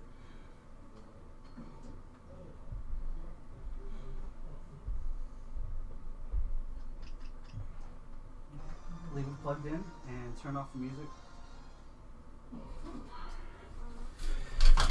My nephew loves Smash Brothers. Anyways, so what was I saying? Tony and Scott need to steal the Tesseract from past Tony and past Thor. Loki's there, and there's a bunch of S.H.I.E.L.D. operatives. There's a brief moment where the S.H.I.E.L.D. operatives, what's his name? The Secretary of State at the time, Alexander Pierce, tries to steal. Well, he says he wants to do it, for the sake of the world, but he's secretly Hydra. So he tries to take custody of the Tesseract and Loki. Thor and Tony aren't having it. They end up getting into a fight. Tony, who already knew this was going to happen, had Scott sneak into the arc reactor and past Tony's chest, and he pops out a piece to give past Tony a mild heart attack, which is so mean, man. You can't give yourself a heart attack. That's mean. And then while everybody's distracted by Tony's heart attack, Scott kicks away the briefcase holding the Tesseract and shoots it over to future Tony, who at the time is dressed up in SWAT uniform. He picks up the suitcase and he starts walking away. Smooth heist. So well done. Hulk. Past Hulk, the entire time, had been told he could not get on the elevator because he was over capacity, so he had to take the stairs. Hulk has been going down the stairs, cussing angrily. By the way, I didn't know Hulk could talk during the Avengers. I need to look back because I'm pretty sure the first time he ever spoke as Hulk was during Thor Ragnarok. This is a weird retcon, but I don't mind it so much because the Hulk's just going down the stairs like, stairs! Hulk hates stairs! Always stairs! It's so funny. When he finally gets to the bottom, Hulk is pissed and smashes open the door. Hits future Tony in the face and sends him flying. Sends the briefcase holding the Tesseract flying. Sends the Tesseract flying, which lands right in front of Loki. Loki, being the sly son of a gun that he is at this point in the timeline, looks around briefly, kneels down, picks up the Tesseract, and just teleports away with it. They've lost the Space Stone. And they've lost Loki. Which explains why there's going to be a Loki TV show. Past Tony survives, by the way. Thor gives him like a little defibrillator thing with Mjolnir. Anyways, with all that chaos going on, Steve is walking through the Avengers Tower. At the time, it was still the Stark Tower. And here's past Steve, who has heard that Loki has escaped, sees future Steve and thinks, oh, this is clearly Loki pretending to be me. Let's fight. And future Steve is like, fuck. They get into an awesome fight because it's shield on shield combat, and there's this sweet moment where one shield smashes to the other, and you hear this ringing sound throughout. And in the theater I was in, there was like this ringing sound that just rang out, and I loved it. And then they have a brief fight, and past Steve almost wins. Past Steve has just went through a battle with the Shatari. He's wounded. And he still almost wins. And there's this awesome moment where past Steve is like, I could do this all day. And future Steve's like, yes, I know. Because they both future Steve realizes they're both Determinators. And they're both not going to stop. But he ends up winning. Future Steve ends up winning by bringing up Bucky. He's like, Bucky is alive. He's getting choked out. He's like, Bucky is alive. And past Steve's like, what? And then he gets hit with that with the Mind Stone and the scepter from future Steve, and he gets knocked out. Anyways, so everybody has done their job. Everyone's done a good job. Did I forget anyone? Oh yeah, Tony and Scott lost the Tesseract and Loki. And they don't have any other way to get it back until they realize there is one more place where the Space Stone absolutely is going to be. And Scott, who does not have the knowledge that they do on certain things, just has to watch them teleport away without them explaining anything. And this is where the Stan Lee cameo comes in. I didn't even notice it. And I'm kind of sad about it because anyone who knows me knows like what a huge fan I am of Stan Lee for what he's done.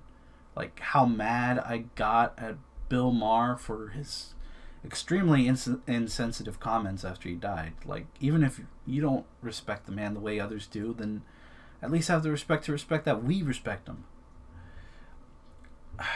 That's a whole other thing. Anyways, Stan Lee is driving by the Air Force base where S.H.I.E.L.D. is currently headed at. He's just driving by in a car. He's like, "Make love, not war, man." And I love that little moment. He's got his girl in the car in the seat next to him. He's driving past his bait, which is a really good call out to like his counterculture fan base back in the day. Anyways, Steve and Tony sneak their way into the base because at this base are currently held two different things they need. One is Pym particles. The way that the time travel in this movie works is that you use Pym particles to shrink down into the quantum realm and then get shut off. But you can only shrink if you have Pym particles to use. And the other thing that they need, is the Space Stone was held at that point in the past inside of that base. So they go in. Steve sneaks his way into Pym's lab and steals the Pym particles. Hank Pym. I don't know why I specified that. What other Pym could I be talking about? When Tony goes to steal the Space Stone, though, he ends up encountering Howard Stark. He ends up encountering Howard Stark and pretending he says that his name is, when he's asked what his name is, Tony says the names of probably the two people who shaped him most in his life, Howard Potts. And I like that little moment. It was so great. But they have a conversation about fatherhood because Howard's wife, Maria, is about to give birth to Tony. And Tony has just had Morgan. I mean, not just had her, but they have a discussion about what fatherhood means. And it kind of calls back to what the MCU has, on some level, ended up being a lot about, was fatherhood. And not just fatherhood, but just being a parent in general. Like, what it means to raise someone and care for them and worry about them, but be so exhilarated and scared. And Tony ends up giving his dad advice on how to raise him, which isn't much, but it was one of the best moments in the movie. I loved it. Steve, meanwhile, while he was stealing the Pym particles, ends up having to hide in an office. And, of course, the office he would hide in is Peggy Carter's office. His old love interest and all-around badass, Peggy Carter, played by the beautiful Haley Atwell and the extremely talented and awesome Haley Atwell. Probably mispronouncing your name. Sorry if you ever see this. You probably won't. But it was a really awesome... It was a touching moment when he manages to catch sight of her for the first time in decades. And I'm not sure I can really say how much that moment meant to me, because I always liked Peggy and I always liked Steve's relationship with her. Anyways, they escape with the Pym particles and the Space Stone and teleport back to the future.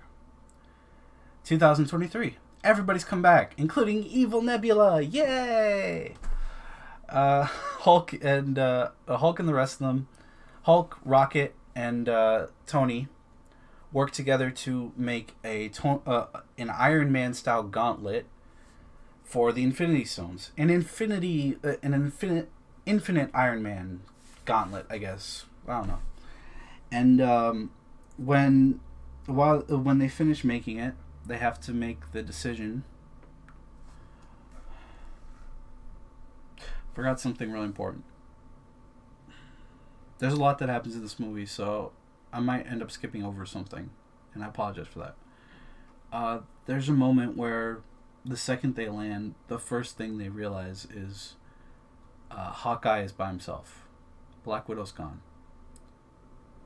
And he can barely say what happened. I did forget something really big. I'll mention it after this. And Hawkeye tells them all that Nat sacrificed herself to get them the Soul Stone. And there's a moment where the original Avengers are sitting by a lake and they're just heartbroken. And it turns out that because of the way the Soul Stone works, because of the way the stones work in general, there's no way to get people back who have not been dusted.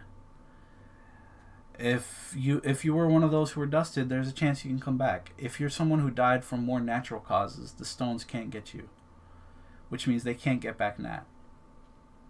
And in one of the few outbursts that Professor Hulk has, he grabs a bench and he tosses it over a lake because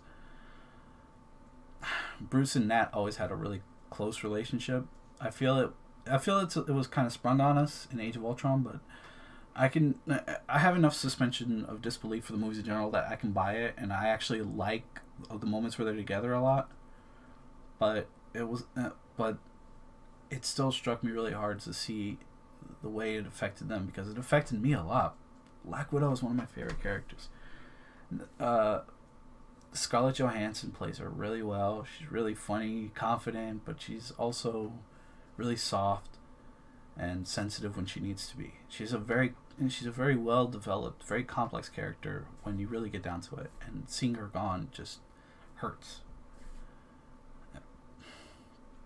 It sucks.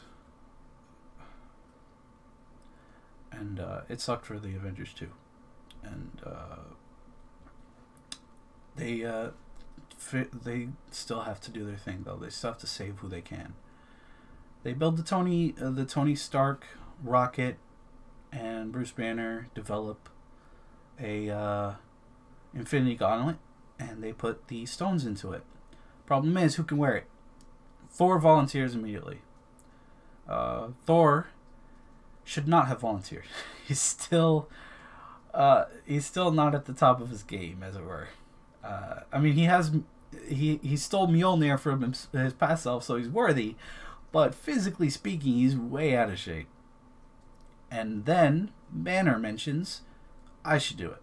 Because in the MCU, the stones do a lot of their thing through gamma radiation, which opens up some possibilities. But the main crux of the matter is that Bruce is one of the only people on Earth who can even survive any level of gamma radiation. So he says he's got to do it.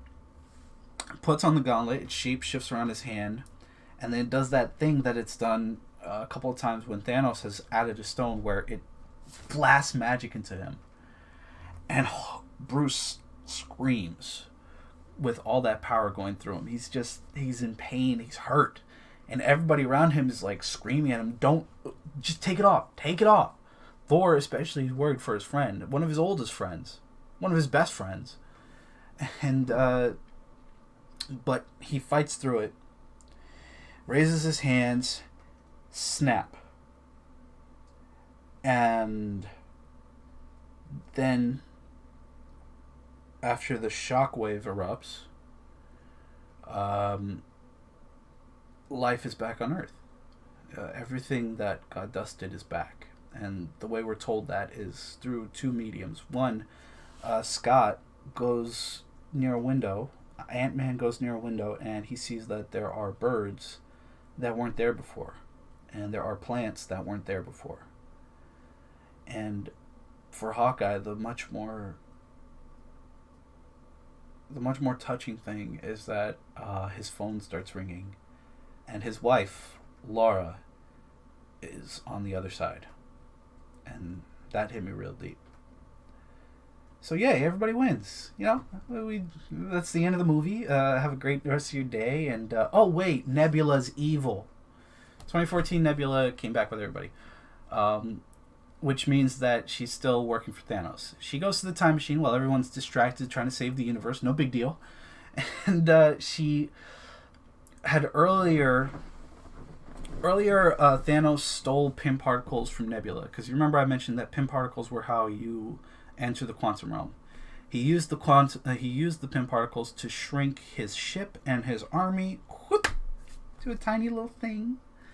And Nebula activates the machine to bring the entire ship and entire army forward into the future. 2014 Thanos and his army show up in 2023, and they reign unholy fire on top of the Avengers compound. Destroy it. Everybody survives, but the compound doesn't, and that's sad because I like that compound. It was cool. It had a great spot, beachfront property, lots of room for not just room for the things that were already there, but also room for expansion, which is important. It's gone, destroyed. They end up getting into a brawl. Hulk, who has basically gotten wrecked by the effects of the stones. His arm is back to normal human. His right arm is back to normal human size. It's all scarred and burned. He's got half of his strength at this point. He ends up being left holding up part of the building that had fallen on top of them in order to save Rhodey and Rocket. Ant-Man ends up shrunken down to tiny Ant-Man again. And Hawkeye is left lying somewhere with the call it the Iron Gauntlet. The Iron Gauntlet with the Infinity Stones inside of it. Meanwhile, the only ones who are left up top are Tony, Cap, and Thor. And for some reason, there was a moment I really like where Thanos meets Nebula and tells her, "Good job. Now I'm just going to sit here and wait for them. You go find the stones. I want to meet these people." No. How do they always win? Anyways, they go to confront him. And there's a moment where, before they confront him, Thor's sitting there with his hands in his hoodie, and he's just looking down at Thanos like, he's just waiting. He's not doing anything. He's just waiting. And I like that little boy. He doesn't say that exactly, but that's the feeling I got. And when they finally go to confront him, Thor does something really awesome. He holds both his hands out. Holds them both out, and he goes, Stormbreaker and Mjolnir come into each hand. He's dual wielding the hammer and the axe. I could make Bowser do the glitch. I'm doing the thing. That's funny though. I want to show you. I gotta do this thing real quick. What are you doing? I'm recording a video. Oh. Shouldn't talk. Oh. But I'm gonna play with you in a bit, alright? Okay. So he dual wields Mjolnir and Stormbreaker, and he's holding him in his hands, and he's got the lightning surrounding him.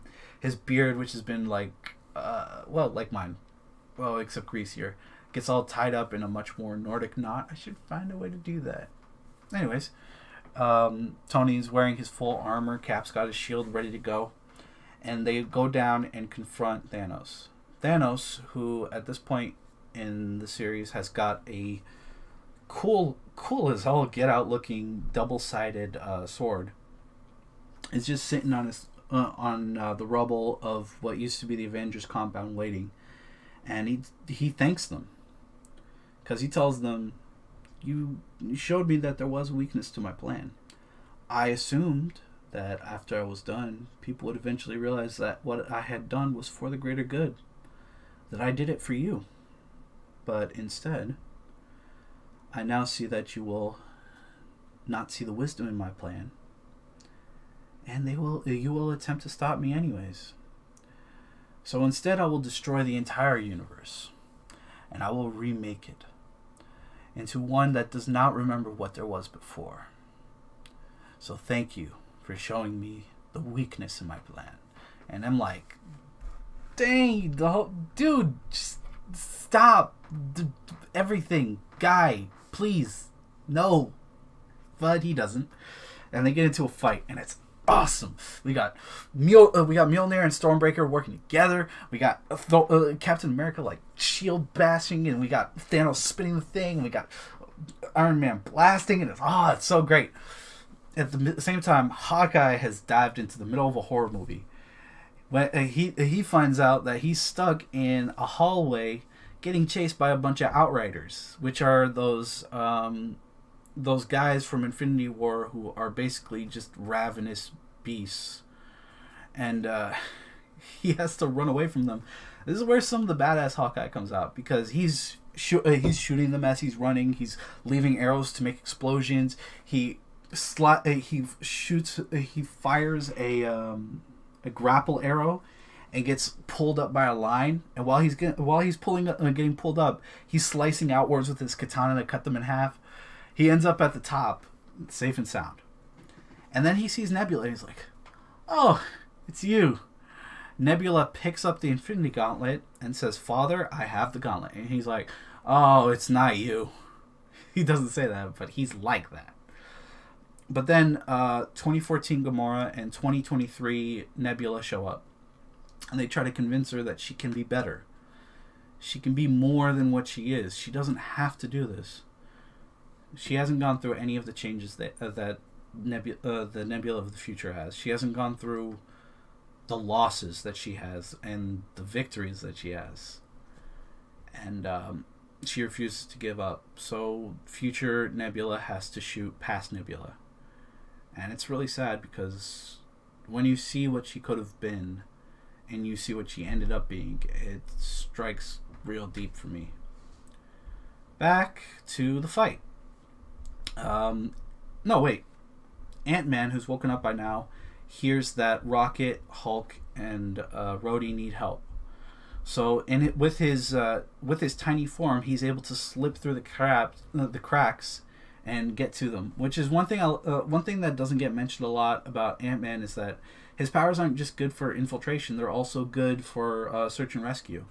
Which I like that they use his powers in that way. Back to the fight.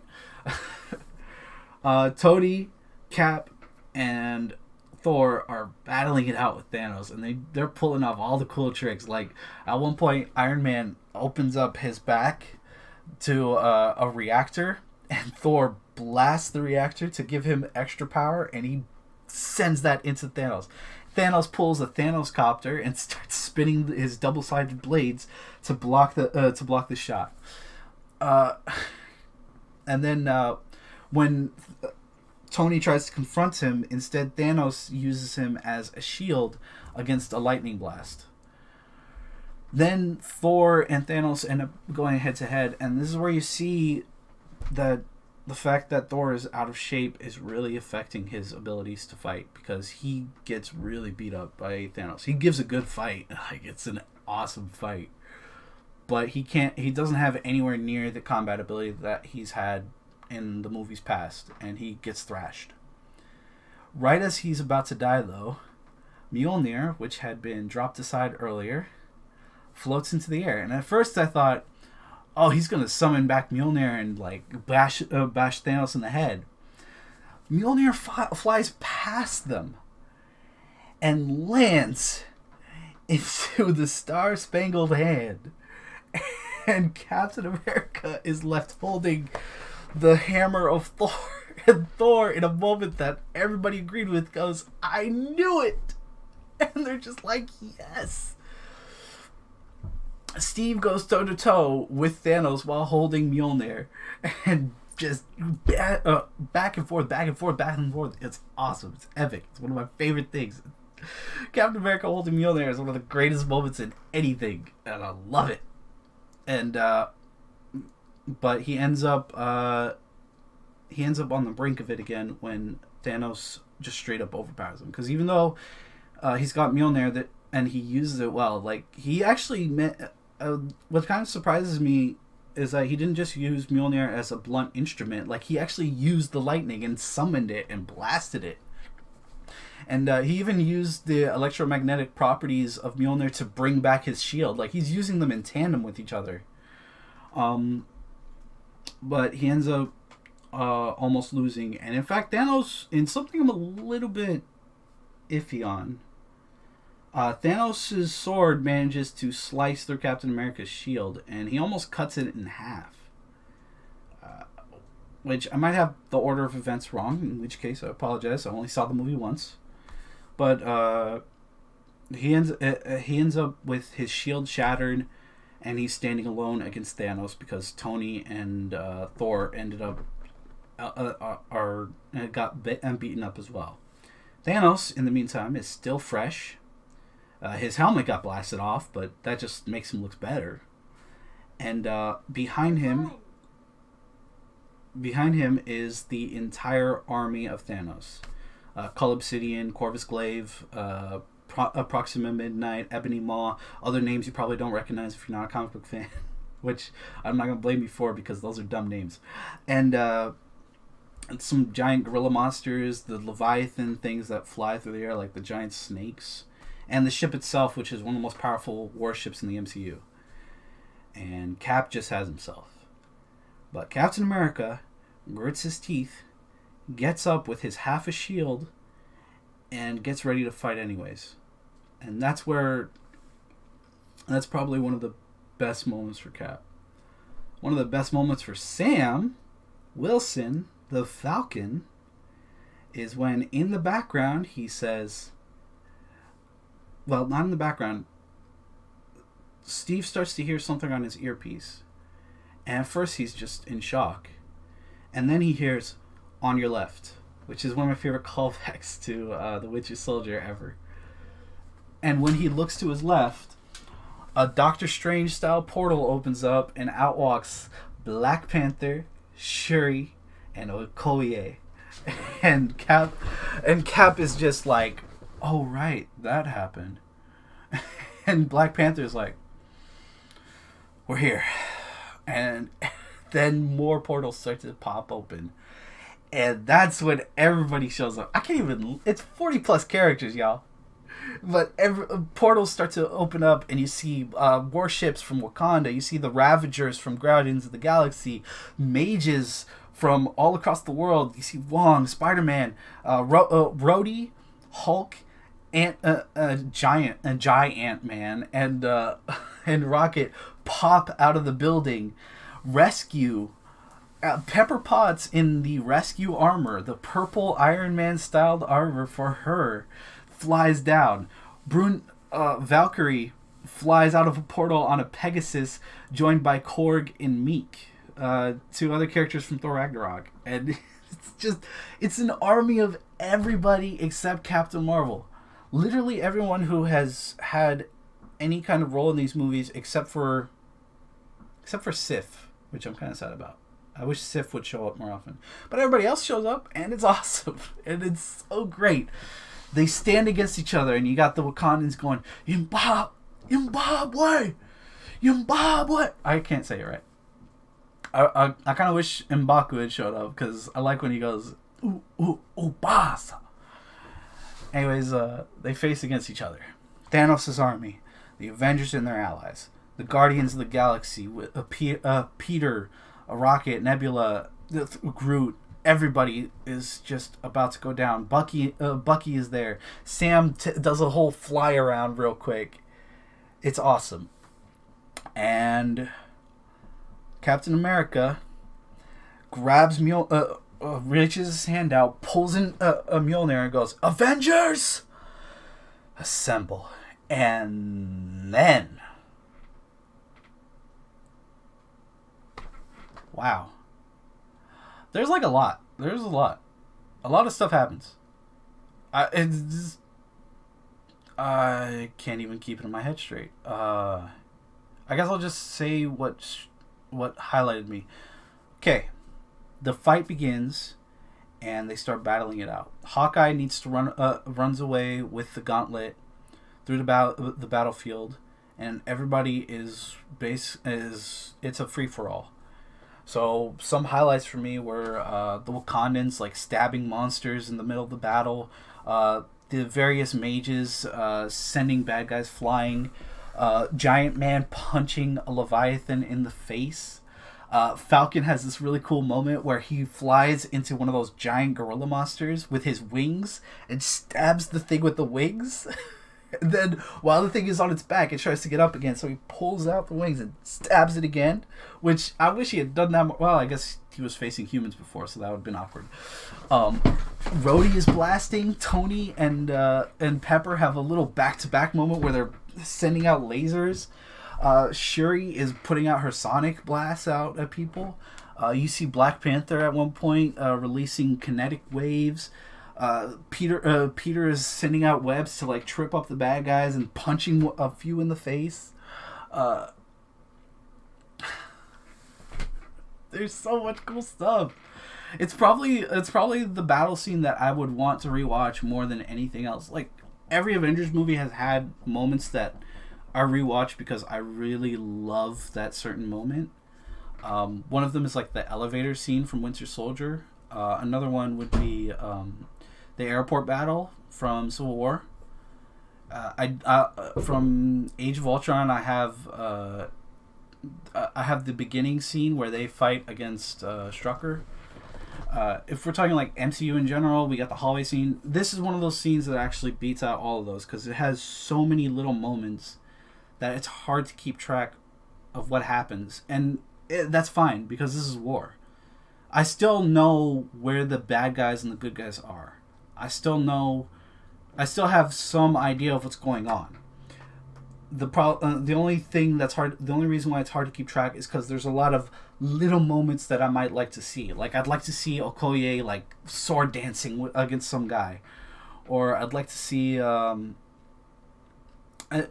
There's like little things that might have happened that I might have missed because there was a lot at the same time on one screen. Sorg is saying bye bye up the sky to another Sonic friend. That's funny. But yeah, it's one of my favorite scenes in any Marvel movie. Even though I tend to like Marvel more for the little moments between characters, and there was a lot of that. One thing I liked was when Peter drops in front of Tony, and Tony just stares at Spider-Man, and Peter's like, What happened, Mr. Stark? I mean, I must have passed out or something because like. When I woke up, Doctor Strange was like, it's 5 years later, we have to go help Tony. And I was like, okay, let's do this. And now you're here, and what's going on? And then Tony just reaches out and hugs him. And Peter's like, oh, this is nice. And it's such a sweet moment. Like, oh man, those two are dad and son. And that's sad for reasons I'll get into later. Anyways, man, there's so much. I can't keep track. Bucky and Steve meeting again was great. There's this funny moment where Thor and Steve both reach out to summon Mjolnir and Stormbreaker. Thor ends up with Mjolnir and Captain America ends up with Stormbreaker. They look at each other and then Thor's like, no, you take this. You take the little one. I'll take that one. And they switch back again. Which is a nice little moment. I guess he's worthy of both weapons. Well, obviously he's worthy of both weapons. Is that even in question? Oh man, I'm gonna skip to the end. I can't keep track. There's one more moment that I really like where Wasp showed up in the battle. I forgot Wasp. Wasp, played by who is Janet Van Dyne. She shows up and they figure out their plan now is to. I want to watch them play. I'm doing something, buddy. I want to watch Not them right play now. on your phone. I'll do it later. But I never got Late, to. yeah, you did. Not today. Anyways, Janet Van Dyne calls Captain America Cap, and it's funny because in Ant-Man and the Wasp, she made fun of Scott for doing the same thing. And then Peter, who has been, who along with Black Panther and Clint. All right, another little moment. Clint Barton's running around with the Infinity Gauntlet, and then Black Panther drops from him and is like, Clint Barton, I will take it for you. Which is funny because during the airport battle, when Clint introduced himself, Black Panther ended up saying, I don't care. Now he does. Now he cares. I should stop explaining the joke. Carol Danvers shows up when Thanos' ship starts doing a assault on the battlefield. And the reason why Thanos called for a bombardment was because Scarlet Witch was kicking his butt. She wants revenge. Thanos killed Vision. Vision ain't coming back. She wants to kick some butt. So since she's basically tearing him apart with her mind powers, Thanos' only option was to have a sort of planetary bombardment moment, and that almost ends up killing everyone. And Doctor Strange, who is by far one of the most powerful combatants on the battlefield, ends up having to focus on stopping a flood from the river nearby because the bombardment ends up taking out the embankment, and he has to like focus on getting all the water away from the battlefield. So they're pretty much screwed. They're getting bombed, and then something enters the atmosphere, and all the guns point up into the sky and start shooting at this thing, and everybody's like, "What are they shooting at?" Captain Marvel just bam, because she can destroy those big old ships really easily. I'm still a little bit torn on Captain Marvel, even though I liked the movie. There were some weaknesses to the character, and that's hard to get over a little bit. In this movie, I'll say they used their Captain Marvel well, because she's used for specifically as a beat stick, and it's awesome. After she stops the ship, she drops down next to Peter, and she's like, "Here, I'll take the gauntlet off your hands." And he's like, "All right, you need any help?" And then every female badass except for one, Scarlet Witch, Okoye, Shuri, Valkyrie, Wasp, Gamora, Nebula, they all drop down next to her. I'm probably forgetting somebody, but it's still really epic. They all drop next to her, and they rush the battlefield. Now, the reason they're doing this is because they want to get the Infinity Gauntlet over to the Quantum Tunnel, which, when Thanos did his bombardment, it destroyed the time machine that they were using. And they need that time machine, they need that quantum thing to get the stones off the battlefield to keep the bad guys from stealing the stones and using them to just wipe them all out of existence again. But it turns out the quantum tunnel that was in the ugly van still exists. So they are trying to get to it to shove the stones into it and get them off the battlefield. So they rush towards it. The van is in the center of Thanos and his group. Thanos, seeing the Infinity Gauntlet is getting rushed that way, tries to intercept it. And he does. He ends up getting his hands on it. I'm paraphrasing. There's so much that happens. There's so much. It was awesome to see like all the girls working together and seeing Rescue fight alongside Iron Man and seeing Rhodey flying around and seeing Ant-Man giant and punching his way through everything, and Spider-Man swinging, and Mantis like not emotionally controlling people, and there's so many little moments. It's probably one, like I said, rewatch the scene as much as you can. As soon as it comes out on DVD, it's probably the scene that I will rewatch a million times. Anyways, Thanos gets his hand on the gauntlet. When he tries to use it, Captain Marvel stops him, and she stops him by just grabbing his hand and starting to bend his fingers back, like, almost cracking them. He tries to go for a headbutt, but because she's epically powerful, he can't do anything to her. And I do like that the two characters who are most able to stand up to him are Scarlet Witch, who got her powers from the Mind Stone, and Carol Danvers, who got her powers from the Space Stone. And it makes sense to me that they are that powerful because the stones are that powerful. And anyways, when he tries to headbutt her, she just no-sells it, just stares at him and keeps cracking his fingers like... Slick move from Thanos. Reaches his hand out, swipes the Power Stone, holds it in his hand, and the punch of a lifetime. Like, the crack heard around the world. Oh my god, man. He Falcon punches her with the Power Stone is what he does. I thought her neck snapped. I thought she was dead because she was out. She was out for the rest of the battle. She may be the strongest Avenger, but she got taken out in one hit, and that's a testament to the power of the stones and Thanos' solid left hook. Yeah, left hook. Anyways, it looks like all is lost. Tony looks over to Doctor Strange. Earlier during the battle, while Doctor Strange had a brief moment to talk to Tony, Tony asked him, about something he did in Infinity War, where he looked into the future possibilities and saw there was one way to win. Tony asked him, "Is this way? Are we about to win?" And Doctor Strange is like, "If I tell you, it's not going to happen."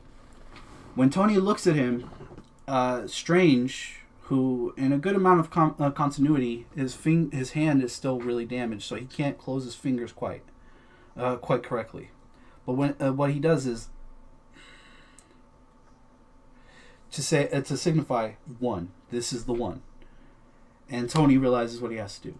He jumps at Thanos again, puts his hand on the Iron Gauntlet, the gauntlet made by Tony Stark and Rocket and Bruce. And Thanos just pushes him away again. He's like, clink, clink, clink, clink. And then he looks, and all the stones are gone. When he looks back at Tony, shocked, Tony has the stones in his hand. Because the way the nanotechnology works is Tony can control it. So he shifted the stones from the Iron Gauntlet to his own Iron Man armor. And before he realized what was happening, Thanos was like, "I am inevitable." Tony, in the most balls out, awesome, free ass kicking one-liner of all time, says, "And I am Iron Man." Turns the whole army to dust. And as they turn to dust, as everyone realizes, "Oh shoot, we won," and as others realize, "Oh shoot, we lost," Thanos, in a good callback to the end of Infinity War, as he realizes that he's about to die, he's got nothing now. He sits down in absolute despair. And then he turns to ash. But Tony has just used the Infinity Stones. He doesn't have the protections, the durability of a natural gamma mutate like Hulk, or or a powerful being like Thanos. He has literally burned himself out with the stones for that one final way to win that Doctor Strange predicted. And he dies. Spoiler warning, I guess.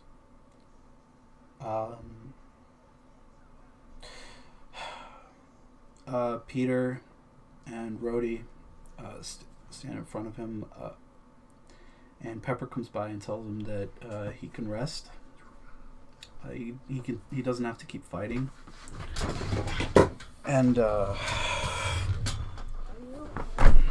yeah, I'm good, man. I want to watch him play. Not yet, okay? I haven't done that today. Not yet. Anyways,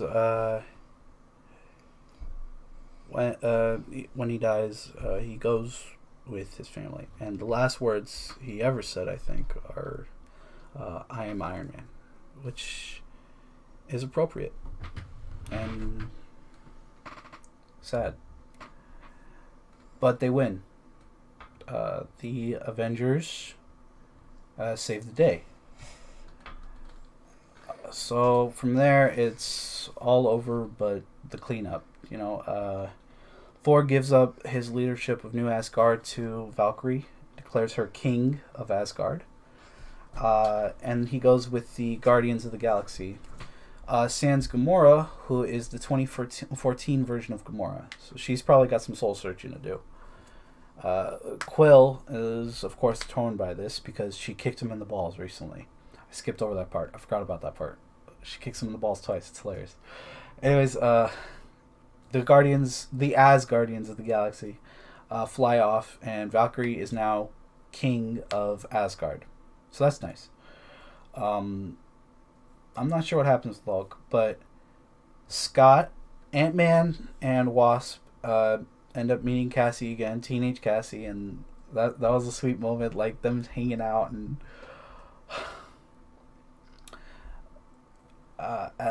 then Peter goes back to school and he ends up seeing Ned again. And that's a great little moment, like them hugging and stuff. I guess Ned got dusted too, which is sad. I don't know. I'm smiling. I'm happy and sad at the same time. There's so much that happened that I love, and so much that happened that I'm sad about. But there's a funeral for Tony, and everyone is there, including Henry, the kid from Iron Man 3 who helped Tony. But they're all there to say goodbye, and they put his ashes with the proof that Tony Stark has a heart arc reactor, and they send it drifting. And Morgan, his daughter, gets to see her dad through a hologram that he left, saying goodbye. And she's so young, you can tell that she doesn't understand what's happened on some level. But in a sweet callback to the first movie, Happy shows up at the end, played by Jon Favreau, as always. Happy asks her if she wants anything, and she asks for a cheeseburger. And he's like, your dad liked cheeseburgers too. And I was...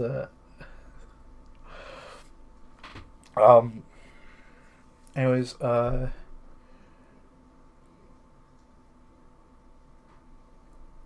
one thing that happened that kind of confused me was so Cap has got Mjolnir and the stones, and he has to go back in time to return them, because if they are not returned, it's going to ruin the timeline. Even though the timeline's kind of already screwed. Loki escaped. Like, there's a whole lot of little things that happen, and Sam, Bucky, and Bruce are there to see him off. He time travels back. The whole plan was that 5 seconds later, he'll just be right back again. He doesn't come back. He comes the long way around. Instead of time traveling back, he apparently decided to go and live out his life with Peggy. It messes with the timeline a lot. That's a huge plot hole. I don't blame him. I don't hate it. I would do the same if I was that in love with someone. I would want to spend the rest of my life with them. And notice that Peggy Carter's husband was never mentioned. It is a little skeevy that he did accidentally make out with his grandniece. I hope that's not what happened. But still, just the movie in general was awesome. And that part was awesome. So he shows up. He's 115, I believe, at that point. And Sam comes up to him, and after a brief conversation, I'm really paraphrasing like crazy. There's so many emotional moments that, when I just described them as X led to Y led to Z, that they don't carry the impact of this movie. Anyways,